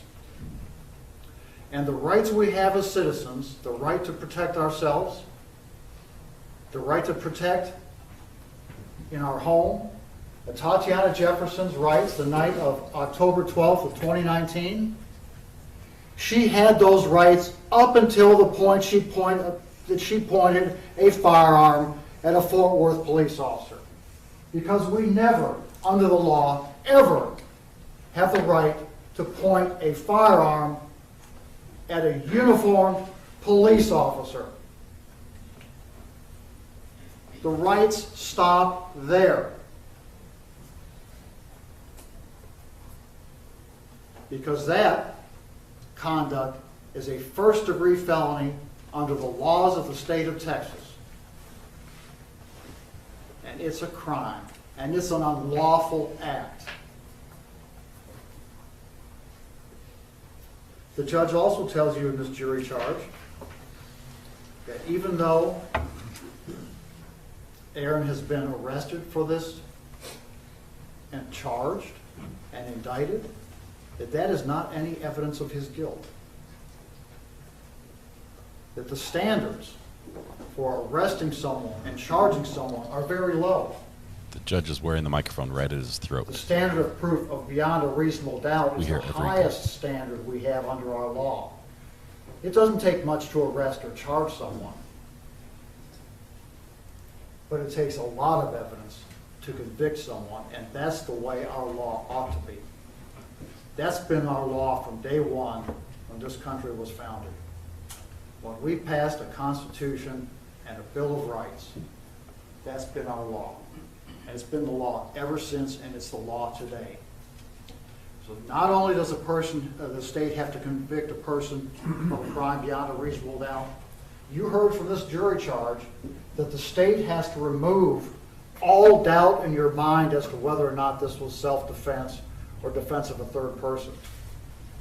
When the judge includes that in a jury charge, it's the state's burden beyond a reasonable doubt to disprove it. The state in this case has to prove beyond any and all reasonable doubt that Aaron Dean was not lawfully defending himself or lawfully defending Carol Darch.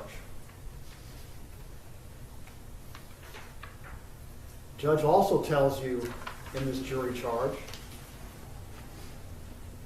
that in answering the issues submitted to you, you must not be swayed by mere sentiment, conjecture, sympathy,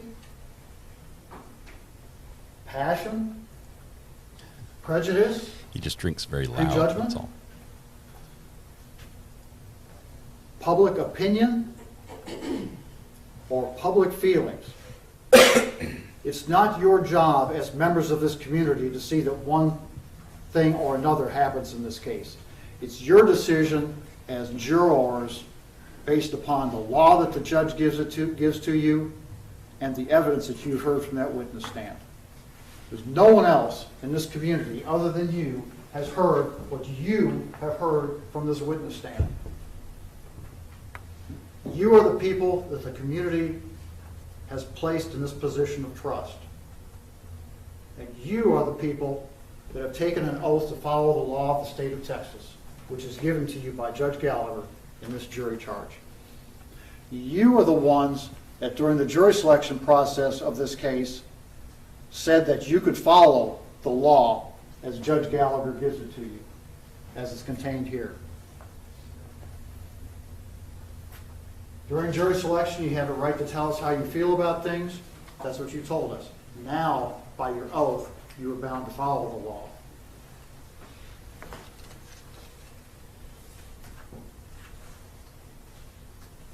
Going back to the charge just briefly, the law of self-defense is set out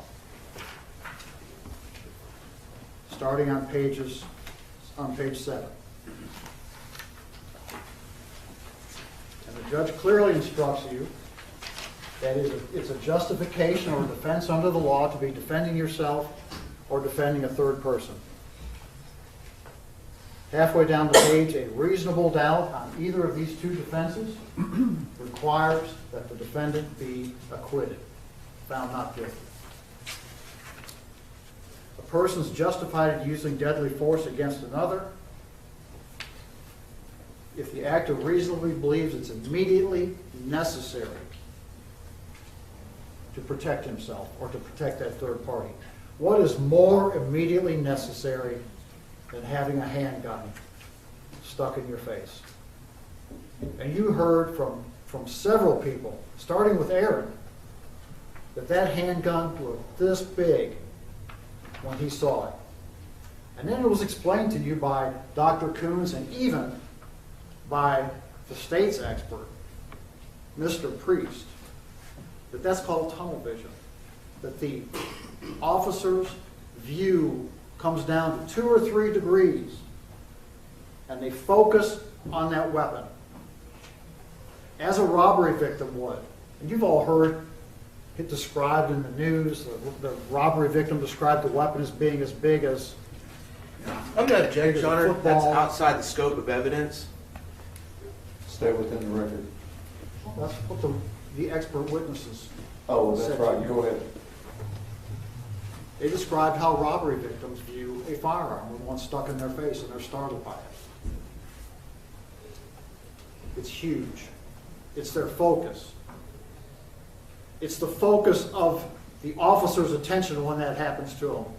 And the experts say that's why when that happens to the officers, they cry out, "Show me your hands, show me your hands." Because that's their focus. The focus is the hands. The focus is the weapon. That's the threat. That's the threat they have to stop. And that's what they do.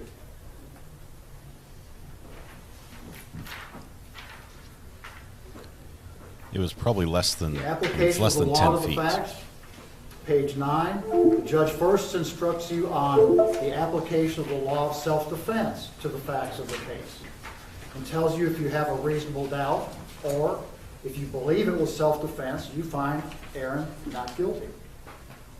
And then there's an or, And then the judge instructs you on the law of defense of a third person. And if you believe that Aaron was legitimately defending a third person, reasonably defending a third person, or if you have a reasonable doubt about whether he was doing such, then you ought to acquit Aaron. And you don't have to agree if it was self-defense or defense of a third person. You just have to agree, you just have to decide in your mind that he reasonably believed he was doing one of those two things. And they happened at the same time. It was the same threat that was threatening both of the officers. It was the same threat that Aaron perceived that he had to act against.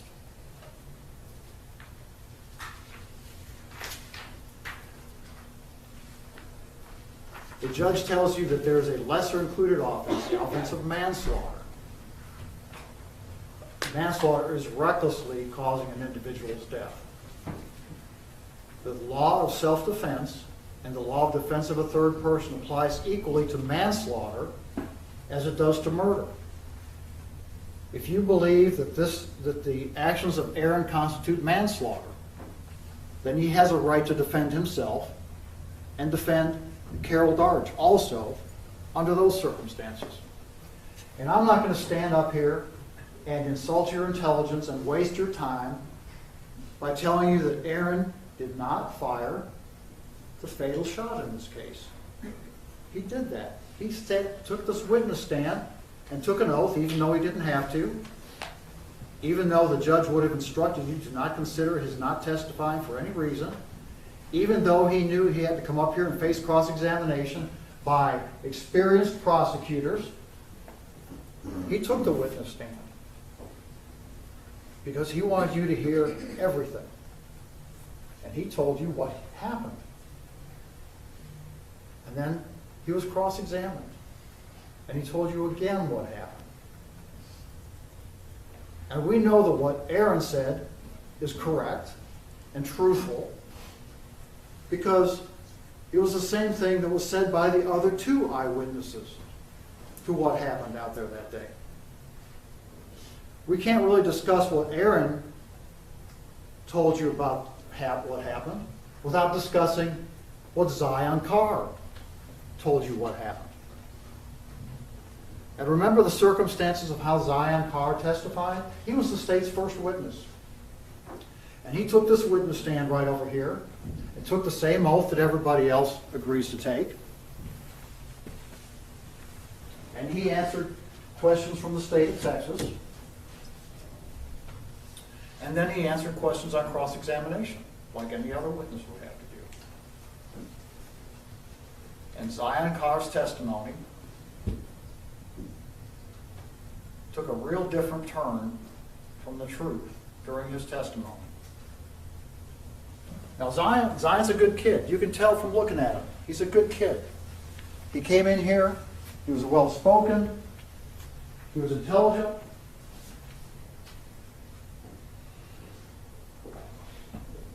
But you could tell he was under a lot of pressure.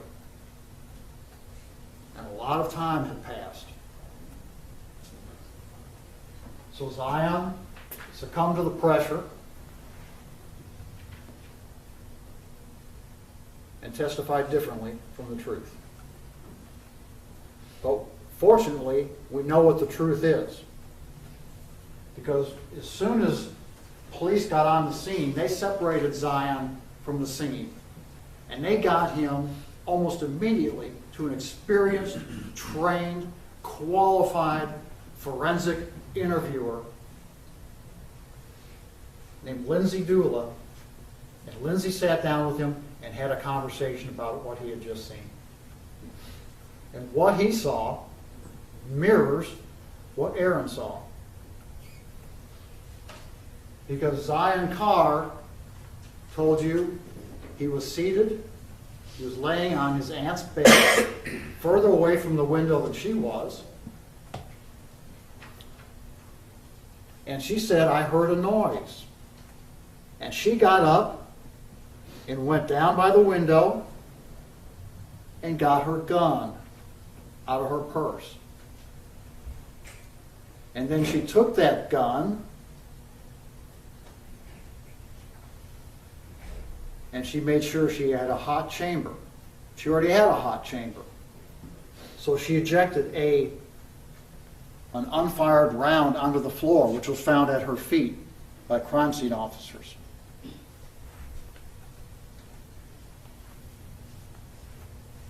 And then she took her gun, and Zion explained to you that she pointed it at the window. And we know from Aaron's testimony and from Officer Darch's testimony that Aaron Dean was on the other side of that window in full police uniform, having been dispatched there by his department. And Zion Carr said, "I thought I saw a badge." And Zion Carr said, the officer told her to put your hands up, show me your hands. And she didn't do that. And that's when the officer shot her.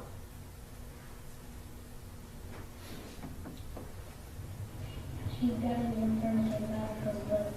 Well, the person? By the window.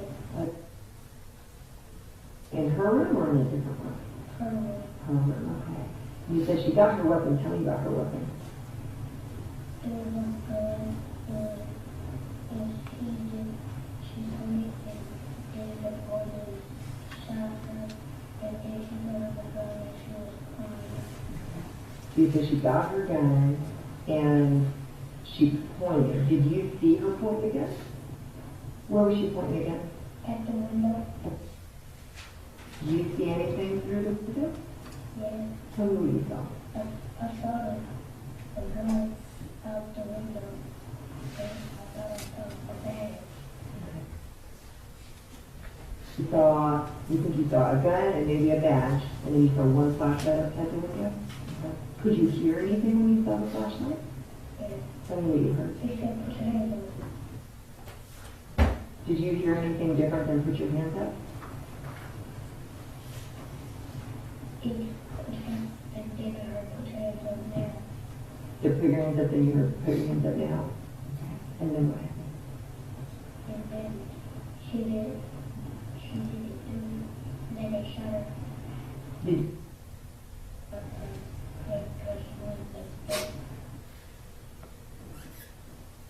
they go after assessment? And then the police came in that front door.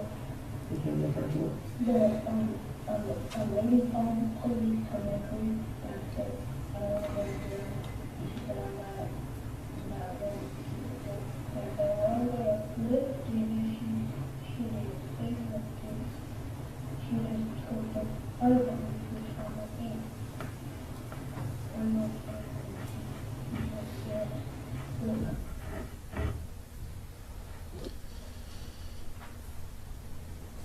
That's tragic.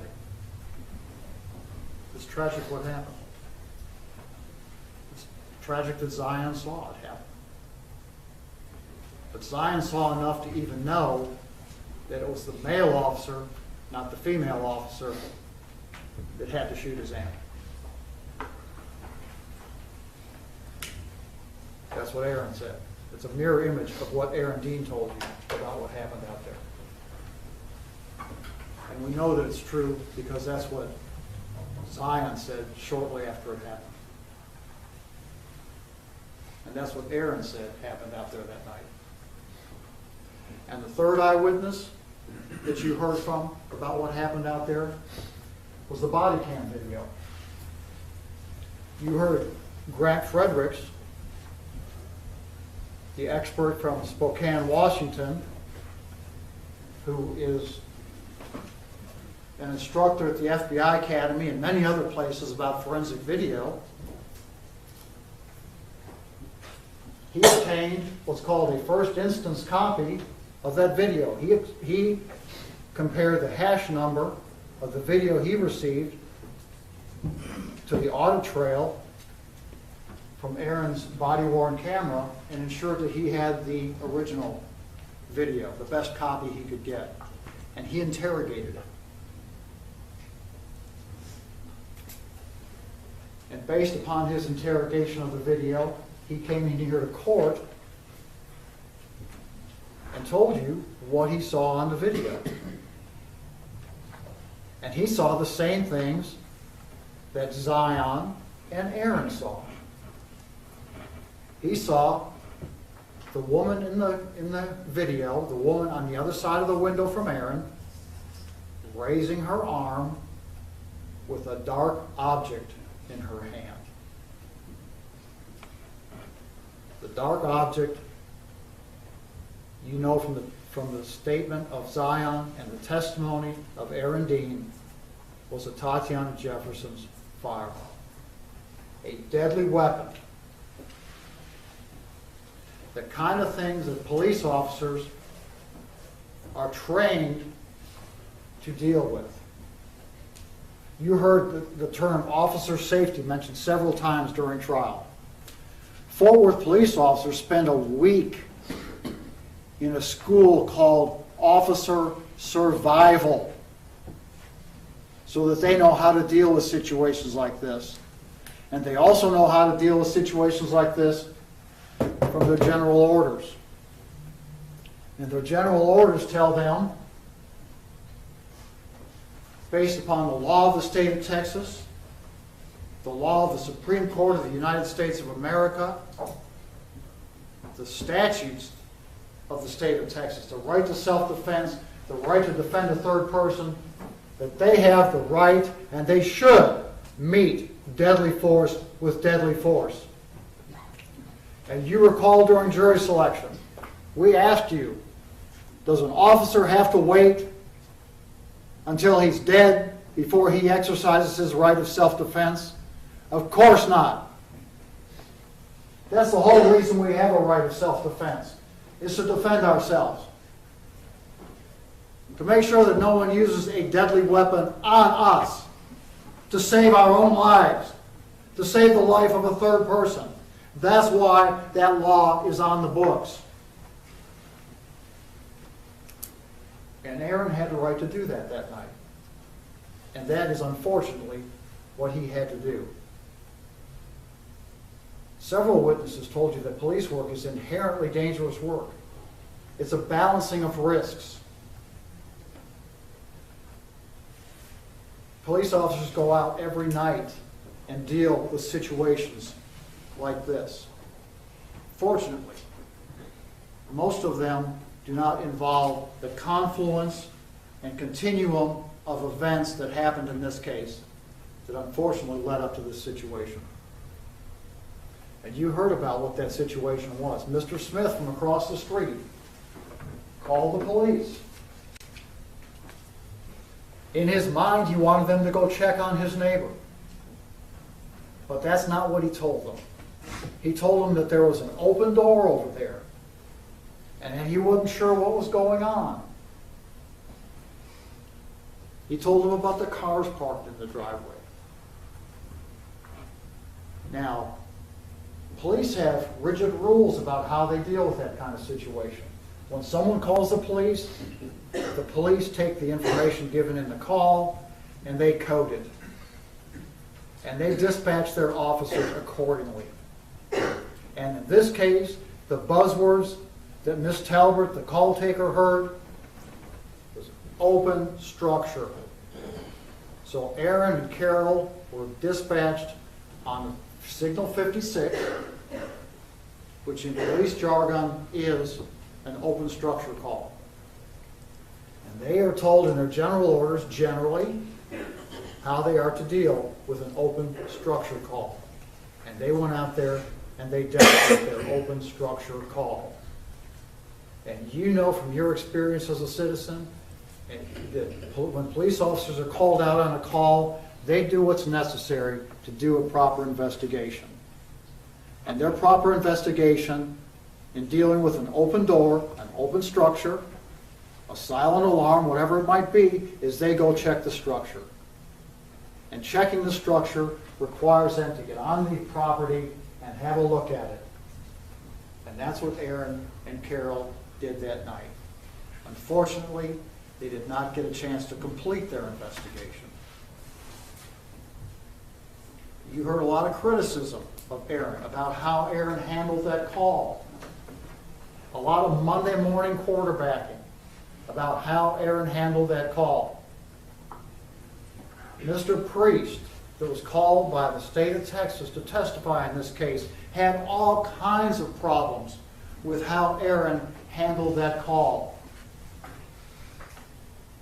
He did all kinds of Monday morning quarterback. He quarterbacked all week on Aaron. What did we talk about with him? He'd come out here and talk about, well, I didn't like the way they crossed the intersection. They crossed the intersection and they could have been seen by someone, and they're not supposed to do it that way, and that's bad policing, and gee, that's just sorry. That's just sorry work. And he had all kinds of reports to review, and he said he did all kinds of work and didn't take any notes, but by God, he remembered everything and understood it all. And really, all he had to do was go ask Mr. Smith about crossing that intersection, what that was all about. Because Mr. Smith took the witness stand here and told you it was completely dark out there that night. Completely dark. Mr. Smith testified that he and some of his other family members were sitting out on a porch across the street. And Mr. Smith had called the police, and he was expecting them to show up, and he was watching for them. And all he saw were two silhouettes. And he was looking for that, paying attention for it. Aaron got criticized for not seeing him on the porch across the street, on a completely dark street. Then he got criticized for going up to the door and not announcing himself. Then he got criticized for walking around at the back and looking at the back. The general orders call for an investigation. You have a look at the structure. Figure out what's going on. Then start making decisions.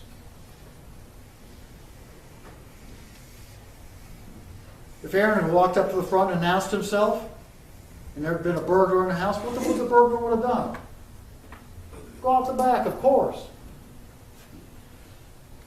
You can't have it all those different ways. You can't be wrong about staying at the front. You can't be wrong about going to the back, or vice versa. It's like the old trick with the balloon. You squeeze one end of the balloon, the air all goes to the other. You squeeze the other end, it goes back.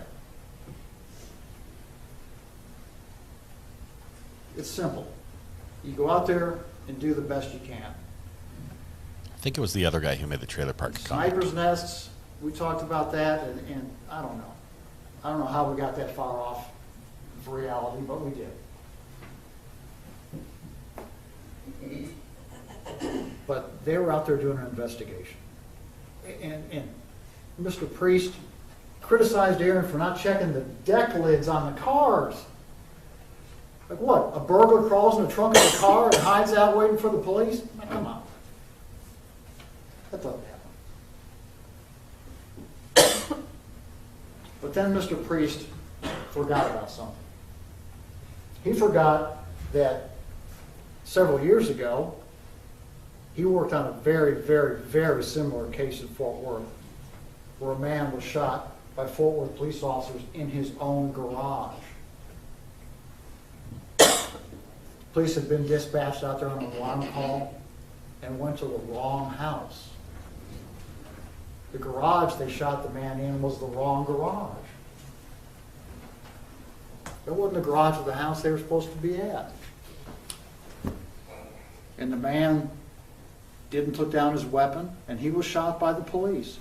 And Mr. Priest, under those mirror circumstances, said that was justified. Uniformed police officers shot a man in his own garage, and that was justified. But he wants to pick apart and nitpick Aaron for what he did out there that night. Oh yeah. What's the difference? Money. He got paid to be here to say those things. But he forgot about that other opinion. I don't expect we'll be seeing Mr. Priest around here for a while. He's kind of worn out his welcome here, I always expect at this point. That's a low blow. Don't think he should have gone But there. he also told you after that police work's inherently dangerous.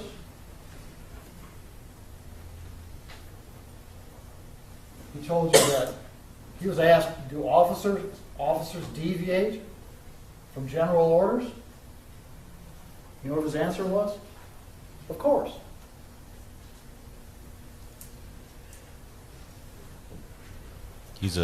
I'm not sure if he's a public defender or not. We'll have to find out. Matthew, You also agreed can you you don't figure that have to out for me? necessarily announce yourself at a silent alarm. Things changed after he was confronted with his inconsistent opinion on another very similar case. I'll turn him up a little bit. Sometimes, when officers usually use deadly force, they say nothing. Because there's no requirement under the law, before you exercise your right of self-defense, that you say anything or do anything else other than exercise your right. And officers have to make those split-second decisions. And they have to decide like that if they're being threatened sufficiently to exercise their right of deadly force or their right to defend a third person. And that's how fast this case went. Mr. Priest had all kinds of problems with how Aaron handled that call, but in the final analysis, when Miles asked him about the actual event of firing the shot, Thanks, Matthew. Appreciate he that. didn't differ with what Grant Fredericks had said about the timeline and about the right of self-defense. The only thing he wanted to quibble about was he didn't have any evidence to back up that there was a firearm there. But he hadn't apparently reviewed the recording of Zion and hadn't paid much attention to the testimony of Aaron Dean, because there was a firearm present. Those three eyewitnesses agreed on that. The firearm was pointed at Aaron Dean. A firearm is a deadly weapon. A firearm is the kind of thing that we're allowed to use deadly force to defend ourselves against.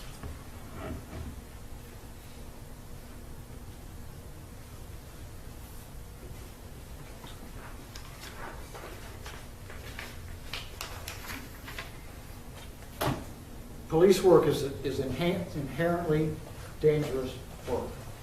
You heard that from several witnesses on the witness stand.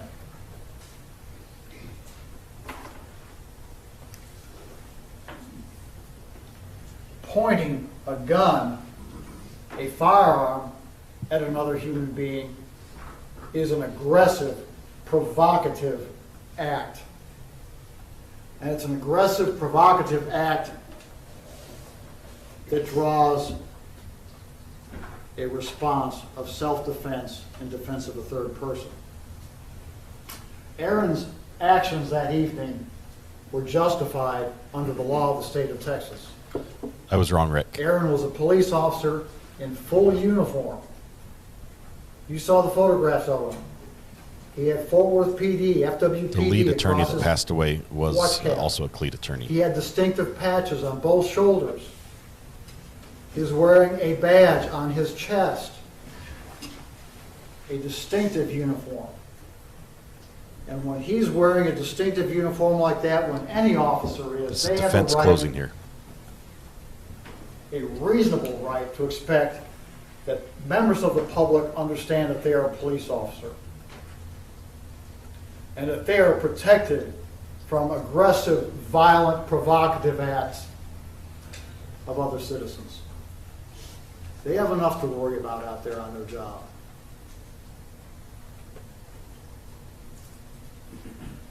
Aaron got there that evening because he was a Fort Worth police officer. He went to the academy, he was trained. He graduated. He was issued a badge and a firearm, trained some more, sent out onto the street. When Mr. Smith called Fort Worth Police Department to report the neighbor's doors being open, Aaron was dispatched out there on that call. He was sent out there by his department to do a job.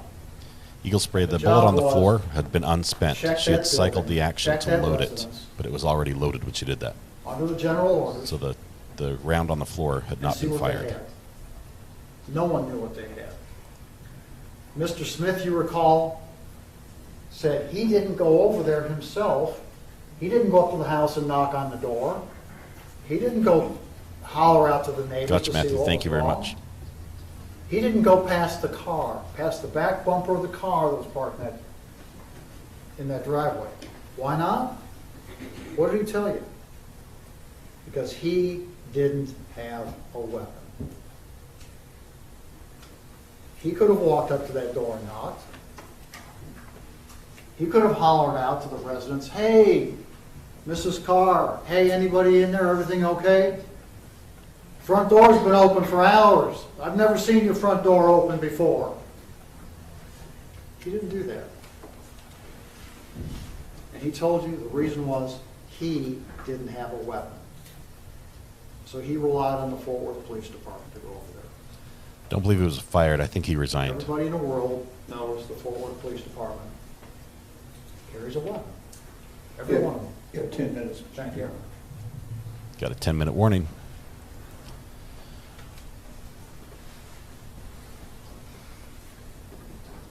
You know from what you heard from the Tarrant County Medical Examiner's Office, Dr. I can't remember if it's Fries or Fries, but it's F-R-I-E-S. He told you that Ms. Jefferson had glass stippling, pseudo-stippling on her face. She had a gunshot wound in her upper chest area, a fatal gunshot wound that he said would have killed her if she'd been shot like that in a level 1 trauma center. No one was going to be able to save her out there in that house. I have concerns with how she stored the gun, but That's she's a not on tragic trial fact, right but it's here. a fact. So I sort of steered clear of that. So when Aaron's criticized for running in too fast and not clearing the rooms to get to her, but then yet at the same time criticized for not getting to her quickly enough to render medical aid, that medical aid, unfortunately, would not have mattered that night. We've had the first part of state's closing. We'll have another one right after We this also in about heard 10 from minutes. Dr. Fries, that Miss Jefferson, relative to where the shot came from, was in a slightly bladed stance, with her right turned slightly to her right. And if the shot went from up to down, left to right, went in up here, came out down here. Didn't come out, but lodged down in her lower back on her right side. After he corrected, saw that there was an error in his autopsy report. Because that's how she was situated when she was shot.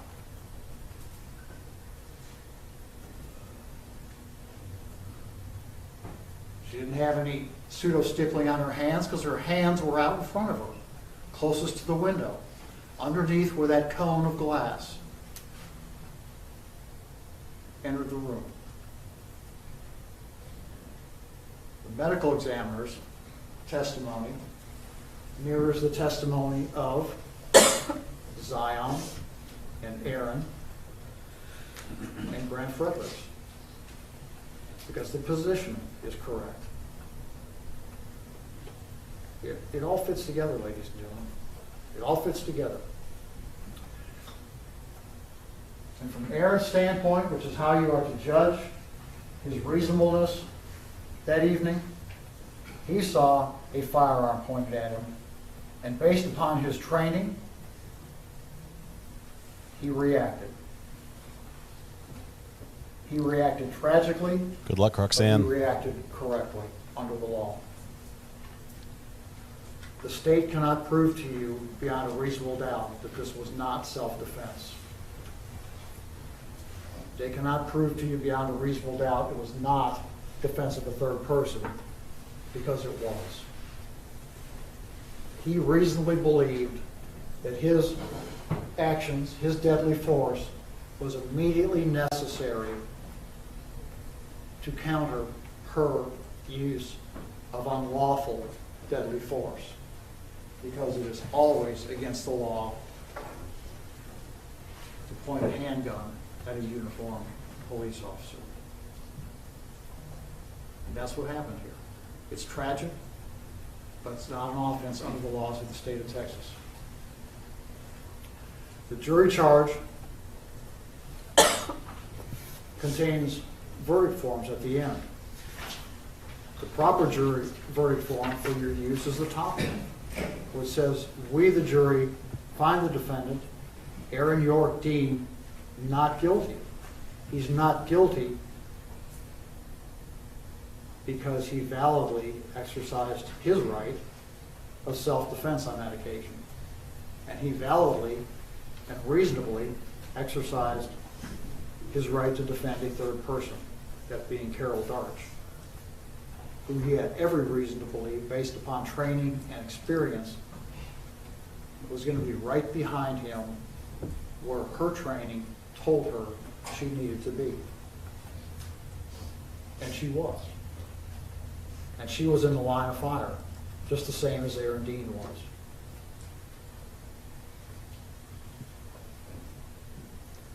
So,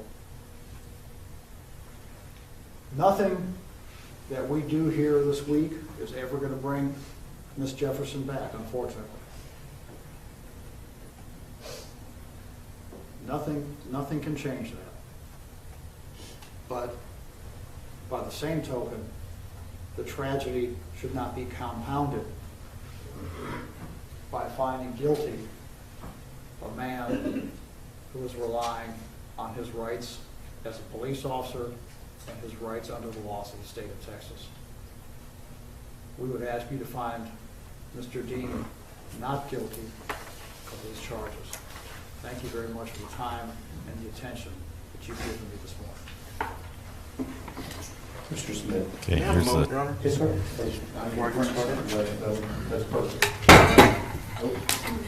Getting loud here, sorry.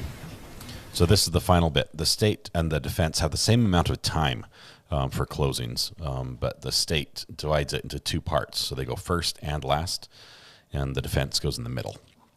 So after this, which will be fairly short and probably pretty direct, and probably pretty charged, because this attorney has had some pretty pretty loud arguments that he's made in even line of questions. So we'll have that here coming in just a second. Let's see. Please court. Yes, sir. Defense counsels, ladies and gentlemen of the jury. I guess it's inherently dangerous to sit in your own bedroom, in your own home, in the middle of the night, while you're babysitting your 8-year-old nephew. Because she's the one that's dead, not the defendant. And all this talk about training and self-defense, it's not the defendant's point of view. You will not see anywhere in this charge that you're to look at it from the defendant's point of view. You're to look at it from a reasonable person in the same circumstances. Well, you know who's in the same circumstances as the defendant, who was looking death in the eye? That was Atatiana. Did she fire? No. He did. And we're going to talk about it here in a minute. You're going to see that he didn't even see a gun.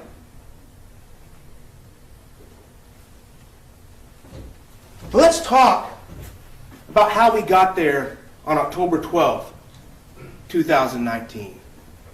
Because let me tell you, the one person that had no input on any choices that night was Atatiana Jefferson. Not one choice as things unfolded. Because on October 12th, 2019, when the defendant was called to her house, he was the one making choices.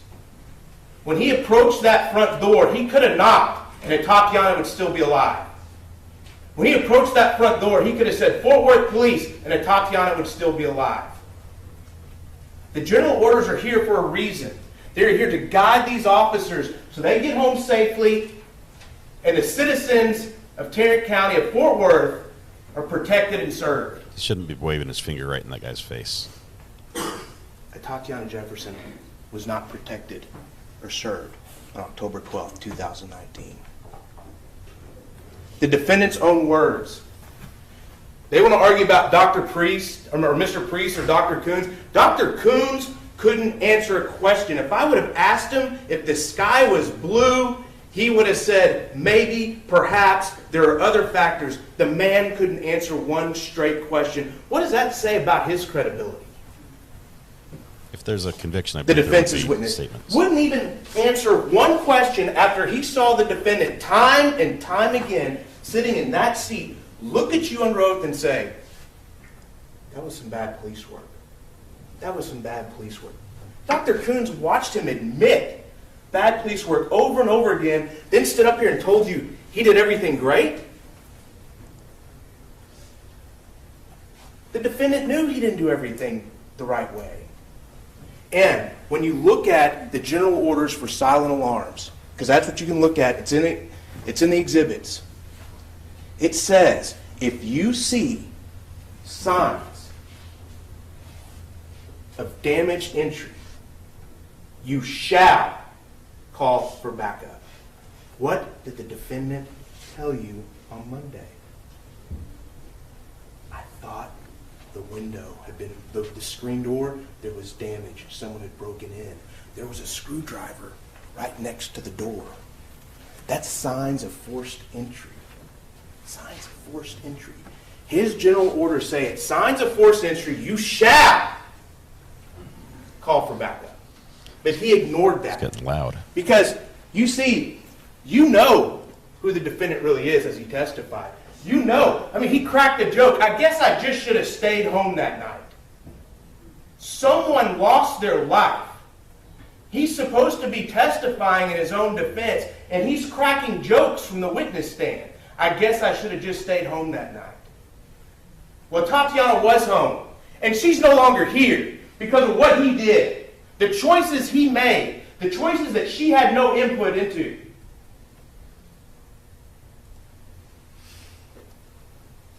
The defendant, did not call for backup when he saw that second screen door, even though it was in his general orders to do it, shall do it.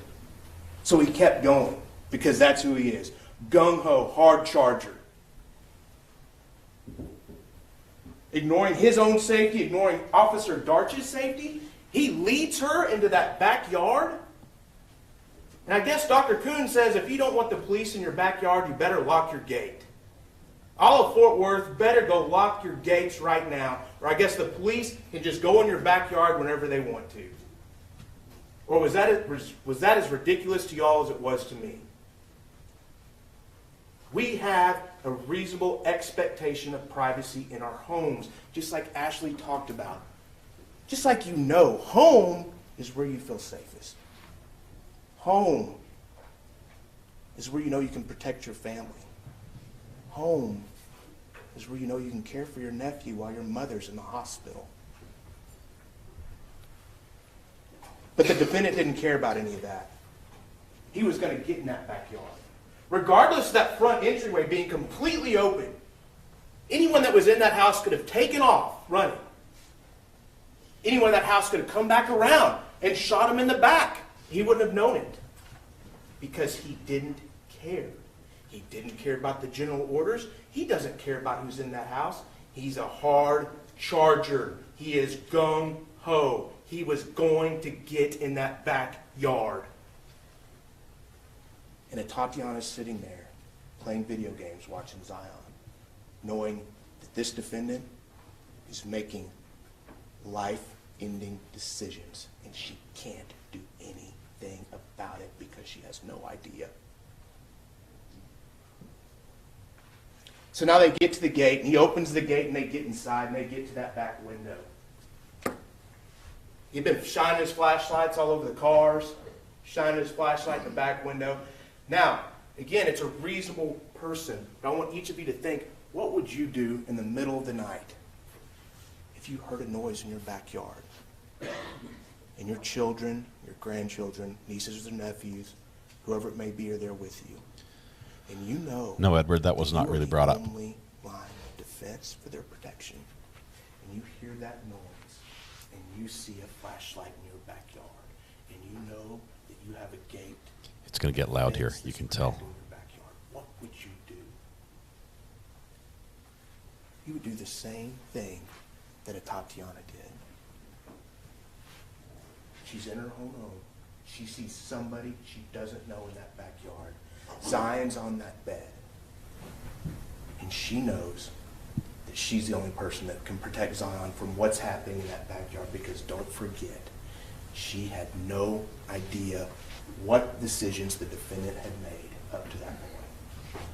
So yes, she gets her gun, and she goes to that back window and looks. And they want to make a big deal about Mr. Priest. That case, that man was given commands, and that man had the opportunity to observe those commands, and that man did not. I want you to remember how long their video expert said was from the beginning of the command to the shot was fired. Half a second. How was she supposed to comply? What was she supposed to do? And pointing a gun at a Fort Worth officer is illegal? Yes, it is. If you're violating the law. She didn't know who was out there. She didn't call the police, and she had no input on any decision he had made up to that point. She was there to protect Zion, and that is all. Her only crime was love and protection of her nephew, not pointing a firearm at the Fort Worth Police Department. So he's at the window, and you watch it. Take the body cam back. Watch it over and over again. Look at the audio. Half a second from the first command to where, and it's put up your hand, show me, bam. Half a second. No one can comply with that. No one. She never had a chance.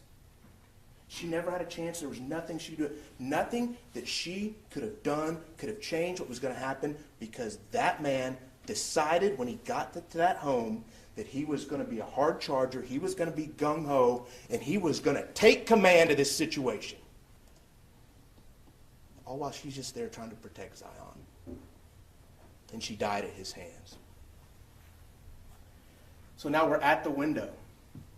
And they brought this videographer guy in here and all this other stuff. But let me tell you, there's a lot of evidence that shows this man never saw that gun. He didn't know what he saw.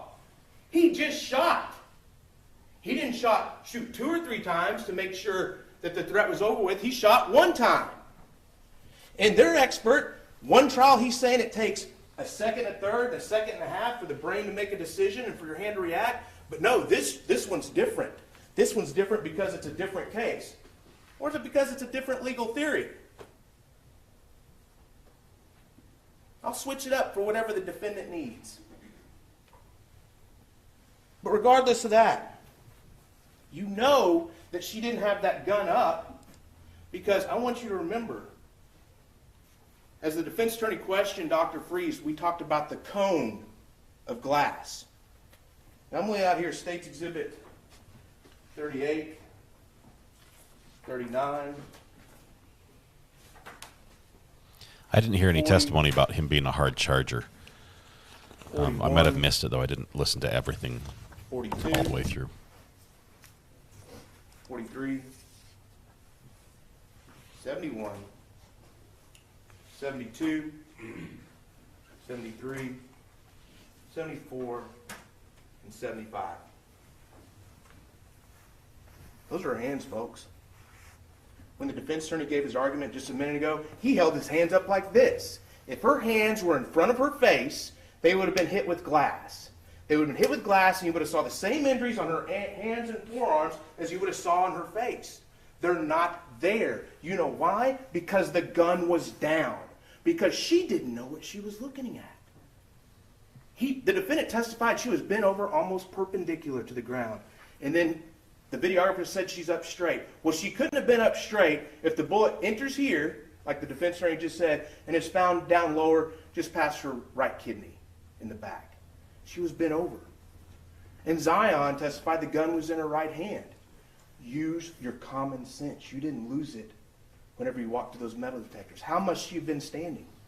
She's standing like this. If she would have had the gun up like this, she would have had glass. If she had the gun in her hand, it was down. He didn't know what he saw. And where is the green laser you were promised last week in opening statements from defense attorneys? I want you to remember, The defense attorney stood up, looked you in the eye, and said, "You will hear testimony that that green laser hit his chest." We heard that. Not one person from the witness stand, including the defendant, was able to tell you under oath that that green light hit his chest. You know why? Because he didn't see it. So why'd they tell you that in opening statement? Ask yourself, why? I think you know. But then, remember what we talked about in jury selection? You can infer things from people's actions. So now, let's take a look at what happened after he pulled that trigger. Because I tell you, what he did after he pulled that trigger shows you, beyond a reasonable doubt, that he committed murder and that he didn't see that gun. He didn't know what he saw. He saw a silhouette. Line of argument, because the jury's job is to view this case from the standpoint, according to the charge, of a reasonable and prudent person. He doesn't like this interruption. Not in hindsight.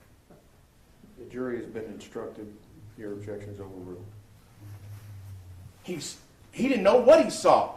And you're going to hear it here just in a minute as I explain it, because you probably already know.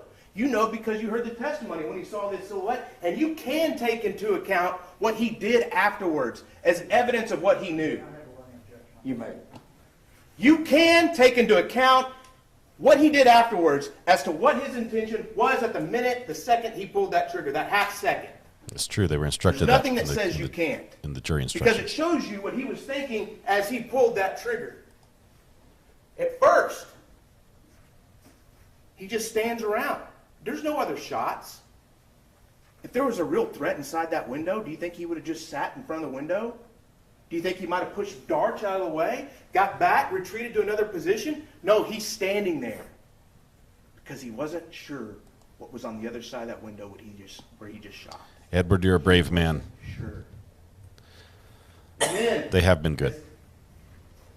As they start moving, Officer Darch says, "We got to get in there." Does the defendant say, "Officer Darch, you need to know there were people inside that house with a gun"? He doesn't. He lets his partner officer, a good Fort Worth officer, run into that house without telling her there's a gun. What officer would allow one of his partners to run into a house where they thought a burglary was happening without saying, "Hey, there's a gun in there. Gun, gun, gun"? Defense attorney wants to talk about inherently dangerous. He let Officer Darch walk into a potential lion's den without giving her one heads up. You know why? Because he wasn't sure what he saw. Then, as they're checking the because he wasn't sure what he saw. That home, they go peeking in each room. Quick peek, quick peek. They're not clearing the rooms. They're not clearing the rooms. They didn't even check the bathroom. They're not clearing the rooms. And you know why they're not clearing the rooms? Because the defendant never told Officer Darch there was a gun. Officer Darch is just trying to get inside whoever was shot. He never said there was a gun because he didn't know. And then when they finally get back to the bedroom, and Officer Darch grabs Zion up and takes him, the defendant walks over to Tatiana, taking her last breaths. And as she's dying in front of him, he doesn't lean over and give her aid. He doesn't comfort her in any way. He doesn't try and stop the bleeding. He looks down between her legs, kicks something, and says, "See what looks like a weapon here." Not, "There's the gun." Not, "Here's the gun." Not, "Darch, we've got the gun." Looks like we have a weapon here. And that sigh you hear that the defense's expert tried to say was a sigh of relief, was a sigh that he just got out of danger? No, that was a sigh of relief. Looks like we have a weapon here. That is not a declaration of a person that was sure of what they saw. Because he didn't know when he pulled that trigger. Looks like we have a weapon here.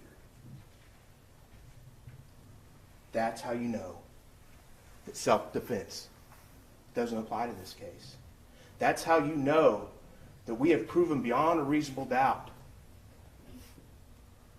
that the defendant was not acting in self-defense, because Atatiana was not acting unlawfully. She would have to be acting unlawfully for the defendant to get the benefit of self-defense. And again, what is unlawful about protecting your nephew and protecting your home? Even the defense's own witnesses all agreed what she did was not unreasonable. And again, you'll never see it in the court's charge. You can look through every page. It's not from what the defendant sees. It's from what a reasonable, prudent person sees in the same circumstances. Thanks, Abby. And I tell you right now, no reasonable and prudent Fort Worth officer would have gone hard charging, gung-ho, past those two doors, into that backyard, creating a situation of danger for not only himself, his partner, and anyone in that home. Because he's the one that made the decisions on October 12, 2019. He's the one that ended Atatiana Jefferson's life, and he's the reason that we are here. This is a matter of accountability. Tragedy, an accident, that's spilling your milk at breakfast. This is murder. Someone lost her life. Atatiana is no longer here through no fault of her own. And now you're going to decide if someone's going to be held accountable or not. And you're going to have to look deep inside and look at this evidence. And you know, he never saw that gun. He didn't know what he saw. He was hard charging. He was gung-ho. He finally got some action. And he was going to pull his weapon. And because of that, Atatiana will never breathe again. And because of that, Zion no longer has an aunt. Because of that, two sisters and a brother no longer have a sister. And that's not okay. So go back there and do what you know is right and find the defendant guilty. The poll is up. Before I excuse the jury, would you remove the exhibits from the record? Yes, Your Honor. The poll is up right now. Members of this court of public opinion, you right now are the jury. You've heard the evidence in this trial. You've heard the opening, closing. You have the instructions. Now is your time to vote. Consider this our straw poll as we begin our own deliberations and begin the verdict watch. We'll leave this vote up for a little bit. After you vote, feel free with sharing here why you voted that way, or if you changed. I'd like to hear that. What swayed you? What bit of information swayed you from your original opinion? For those that are new here, please know we will be here for the verdict. We will be going live for that. If you want to catch that and watch that with us, with the same snarky commentary you've seen so far in this trial all along, please go ahead and hit the subscribe button, ring the bell, and you'll be notified when we go live.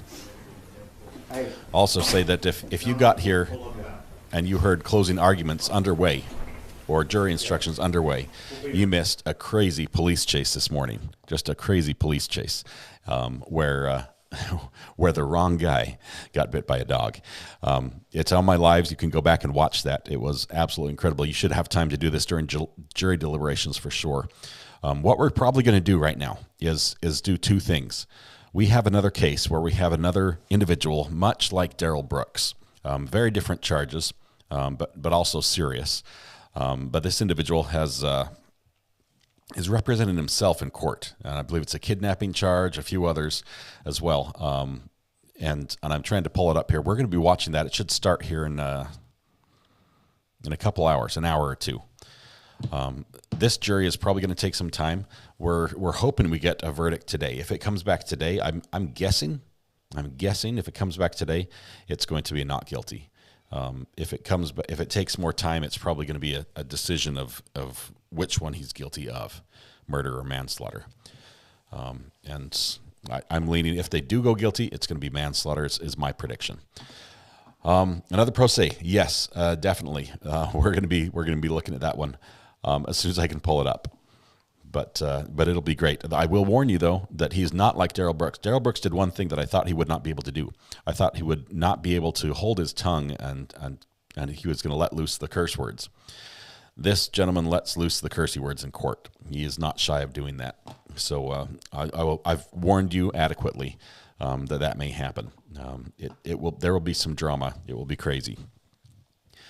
So get your vote in here before we leave for jury deliberations. Please get your vote in. We're going to restart the stream for the other trial, just so it doesn't mess up all the searches. So if people are looking for that other trial, they don't have to look for Aaron Dean to find it. And we're definitely going to be watching this live for the verdict watch. Does anybody have any questions? Anything I can answer before we go? First of all, thanks for being here, everybody. We've got a bunch of new people here. Hopefully you feel welcome here in chat in this court of public opinion. Do want to hear from you and answer your questions. Name of the trial so I can be sure to add it in the session. I'm trying to remember. I'm racking my brain. Give me just 1 second. I had it pulled up on my phone and I switched, so I'm gonna find it here in just 1 minute. It is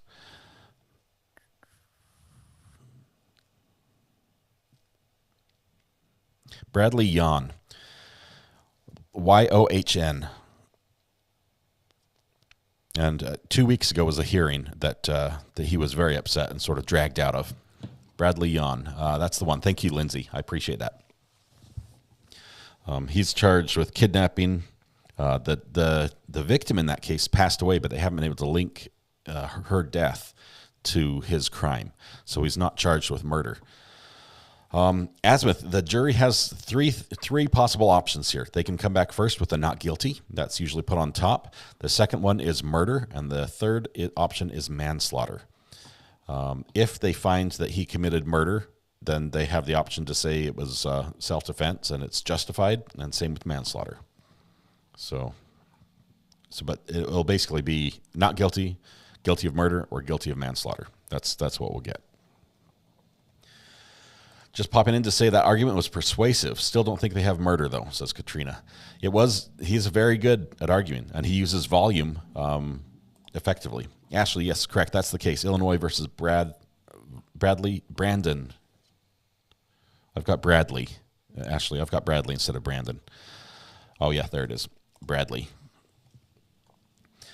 So we're gonna watch that. It's not live yet.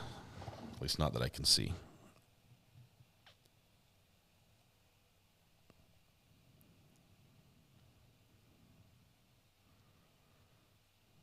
Oh, it's upcoming. Looks like we're going to be starting that one at 2 p.m. my time. So we've got about an hour and a half before that one goes. So we can stick here for a little bit. Okay. Has everyone voted in the trial?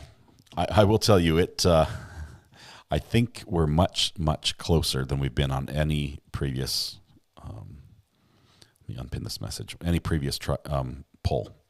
So here we go. We're going to end it here in just about 20 seconds. That way, everyone who's hearing my voice, when it comes across the stream, will have a chance to vote, just because of the slight delay. It can get heated sometimes, but this is an awesome community. Glad you're here. Definitely. We're mostly friends here, even though we have some very divergent opinions on some matters. But this is a place you can call home if you like true crime. All right, I'm going to go ahead and close out the poll right now. Looks like no more votes are coming in, so we closed it out. And here are the results. Not guilty, 47%. And then we have to sort of add these two together. But guilty of manslaughter, 38%, and guilty of murder, 14%. So basically, even though not guilty has the majority, more people think he's guilty than not guilty.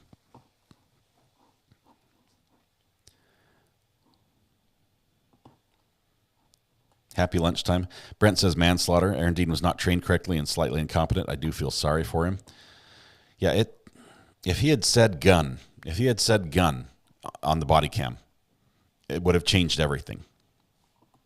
Even if every other behavior was the same, I think that would have changed everything. But that was some pretty damning testimony there at the end, that he never saw the gun. New poll, despite how you would rule, despite how you would rule, what do you think the verdict will actually be? Yeah, that goes into analysis of how people vote in polls. Basically, how do you think everyone else will vote? Not how you would vote, but how do you think everyone else would vote? That's some advanced stuff there, Matthew.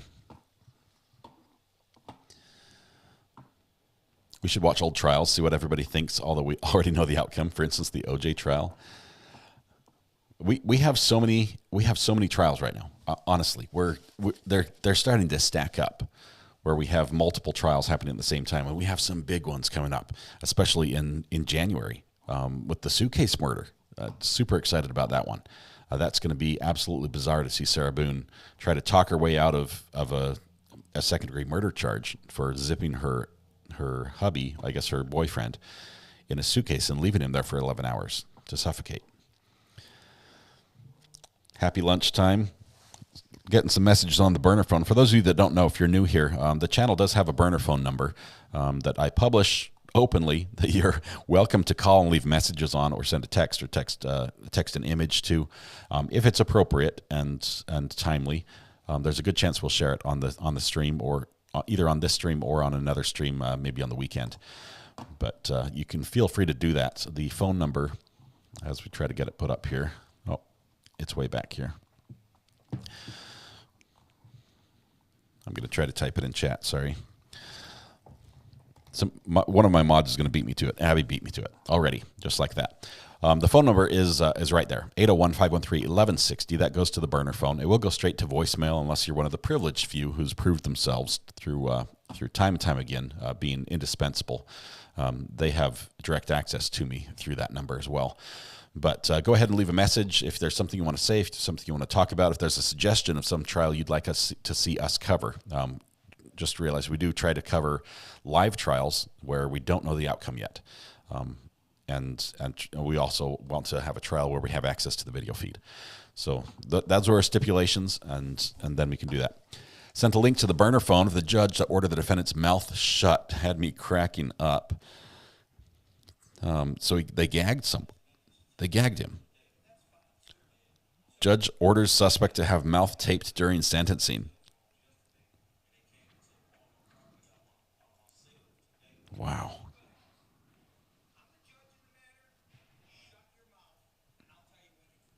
Hang on. I'm going to rewind this really quickly.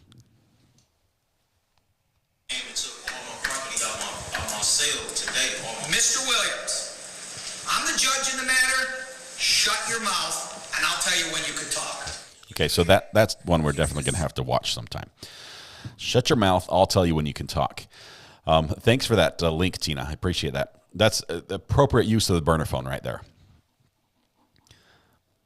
I look forward to demonstrations with a dummy in a suitcase. Yes. Or are we going to have a dummy? Are they going to hire somebody who's about the same size, to demonstrate that you can't get out of the suitcase?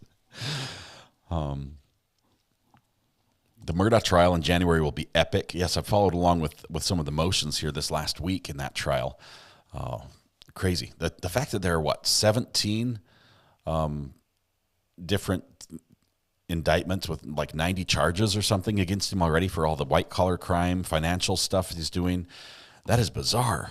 That this house of cards he built that came crashing down when he apparently killed his family, his wife and his son, to get out of a financial obligation. But yeah, that's crazy. Those are the allegations anyway. We'll find out more facts as it goes underway. Did you all see the Idaho police got a video from a gas station in the Moscow student murder of the white vehicle? We've heard about a white vehicle. I haven't seen the video from the gas station. The vehicle was supposedly in the area at the time of the murders. I've also heard there were people running in the area at the time of the murders that were spotted. Shout out to the Murdaugh Murders podcast, says Lindsay. Great information there. There's so much there. That's going to be epic. And the good thing about the Murdaugh Murders is we have great audio and video in that one as well, as far as the trial goes. An animation would be great. I'm sure there's going to be an expert who makes an exhibit of some kind. I want to see the Samsonite expert. Yeah, this isn't what they're going to put on the next advertisement, but apparently people can fit in suitcases and you can take them with you on vacation, as long as you don't care about the condition the person is in when they arrive. The burner phone is a cool idea. Hey, I do it for you, Azimuth. That's what it's for. We all wanted her to gag DB, but she has more patience than any of us. It might still happen. You never know. There's so many things, he's appeals and things. I think she might actually get to handle some of them. Initially, we'll see. I wish they'd done that to Brooks. I would have paid to see it. He deserved it for sure. Shout out to Eric Allen. Yes, is he the podcast creator on that Murder podcast? That soundbite you listened to sounded like that Florida judge that we all liked. Are you talking about the Matthew Terry case? The judge that had the model Tesla on his desk? Where's the poll? The poll was done, Sherry. Sorry, it was... let me see the results. Where did they go? I think I read them off already. But basically, 48% or so felt he was not guilty. So 52% felt he was guilty, but it was split between murder and manslaughter. Plus, son Paul was responsible for boating death. Alec killed Paul and the missus. I suspect the civil suits against him may be a reason. Yeah, the whole blood spatter thing. His shirt, his clothing was collected. The police collected his clothing, and the shirt, they tested it for blood splatters. But in the process of doing that, they forensically destroyed the shirt, so the defense can't run their own independent tests on the shirt. And initially, the shirt came back, and they said, no, there's no evidence of blood splatters. And then they did some Photoshop on the pictures they took, and then they're like, oh, now there's evidence. And so that'll be interesting if that evidence is allowed at all as well, because from the description I have heard, specifically the killing of his son would have caused quite a bit of blood splatter from the way he was shot in the head. That's about all I can go into there. But most modern cars have an escape latch in the trunk. Soon suitcases will too. Tiffany Marie says, Rick Havatic, what do you think for this trial? Guilty or not guilty? I've said not guilty all along, that it's not guilty. But I will tell you that the closing argument, though not testimony, they're able to assemble the pieces together in such a way that it's hard not to think that he didn't see the gun. And if he didn't see the gun, there's no question that means he's guilty, because if there's no gun, there's no threat. Just seeing a shadow inside the house is not enough. So thank you, Jim, for posting that. It's 47% not guilty as opposed to the 48 that I said. And as always, there's always a missing percentage in there somewhere. Sherry, I'm sorry, you always miss the polls. The polls are, on some devices, they don't show up. I can say that. It's just a YouTube thing. MB, does it have to be unanimous? Yes, it does have to be unanimous, unless they're hung. A hung jury is not unanimous. But if it is hung, the judge initially will give them, what was it called, an Allen charge, like the dynamite clause, where basically he's like, don't make me blow this thing up, and send them back saying, try to reach a conclusion. Reevaluate your position, try to reach a conclusion. But then if they still are not able to, then it's a hung jury. The poll was closed. Yep, sorry. Sherry, just tell me how you'd vote, and I'll go ahead and change the numbers. Guilty, not guilty, manslaughter, or murder.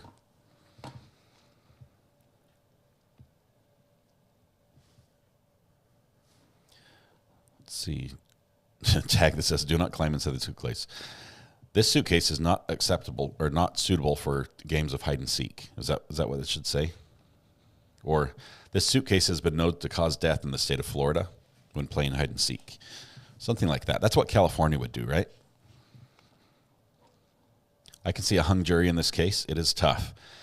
It is. But there are some things, and arguably, we're going to see if it comes back as not guilty, I believe we'll hear in the media, at least from Lee Merritt, who's the family's civil attorney, that there are allegations of racism at play.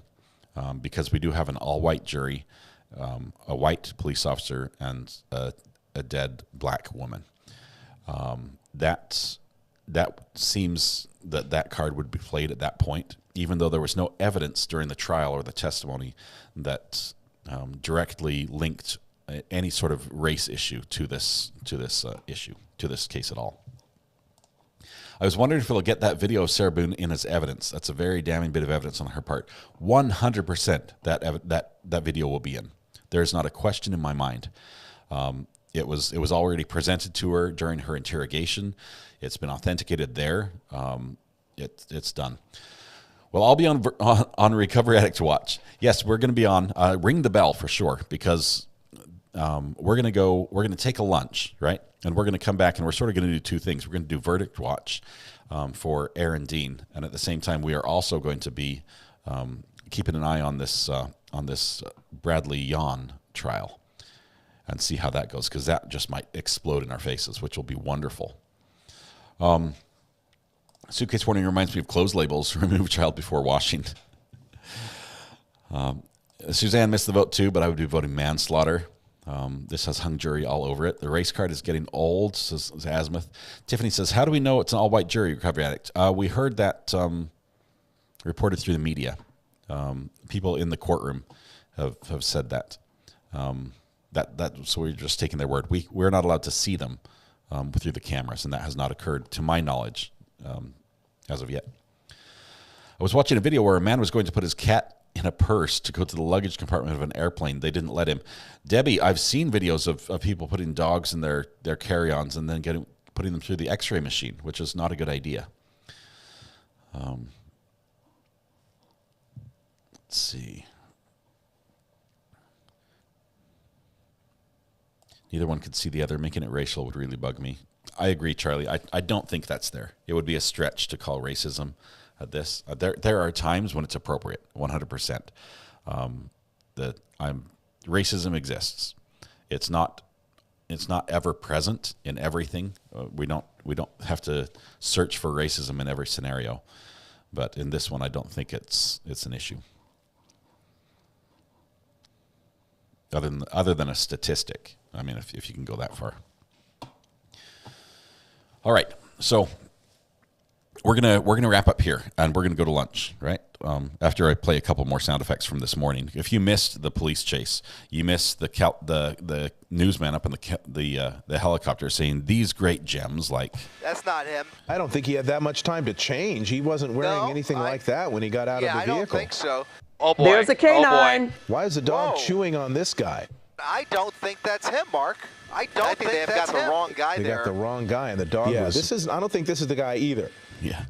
We had some great audio. There's a lawsuit. Yep. We had some great audio this morning on the police chase. So if you want to go back and watch that, it was fantastic. It was amazing. I went to a whole ton of work to take 3 different news camera helicopter feeds, sync them all up side by side so we can have all the audio and the video, and you can see how it happens. So as one helicopter is rotating into a bad angle, we still have another camera that shows what happens. If you like that, please let me know. It is a ton of work, but I'll do it in the future if you'd like. Anyway, yeah, there's a lawsuit. We're gonna save that soundbite, and we'll play it whenever it's appropriate. So, but right now it's appropriate to say it's time for lunch. It's time for lunch. Thank you for being here. Thanks for being here for the morning stream as well, with the police chase for those that were. We will go ahead and wrap up right now. We're on Verdict Watch with Aaron Dean. In an hour and about an hour and a half, we're going to have the trial with Jan that we're going to start watching as well. But we're going to do that while we're on Verdict Watch. We'll sort of cover both things there, because if the verdict comes back, we're going to bail on Jan, and we're going to be here for Aaron Dean to see if the jury comes back with the guilty or not guilty. So thank you very much. Appreciate everyone being here. You guys are the greatest, really the greatest group on the internet. I have the greatest chat in the world, and I'm very, very grateful for all of you. It would not be the same without you. So thank you. Get some lunch. We'll see you here in a little bit. All right.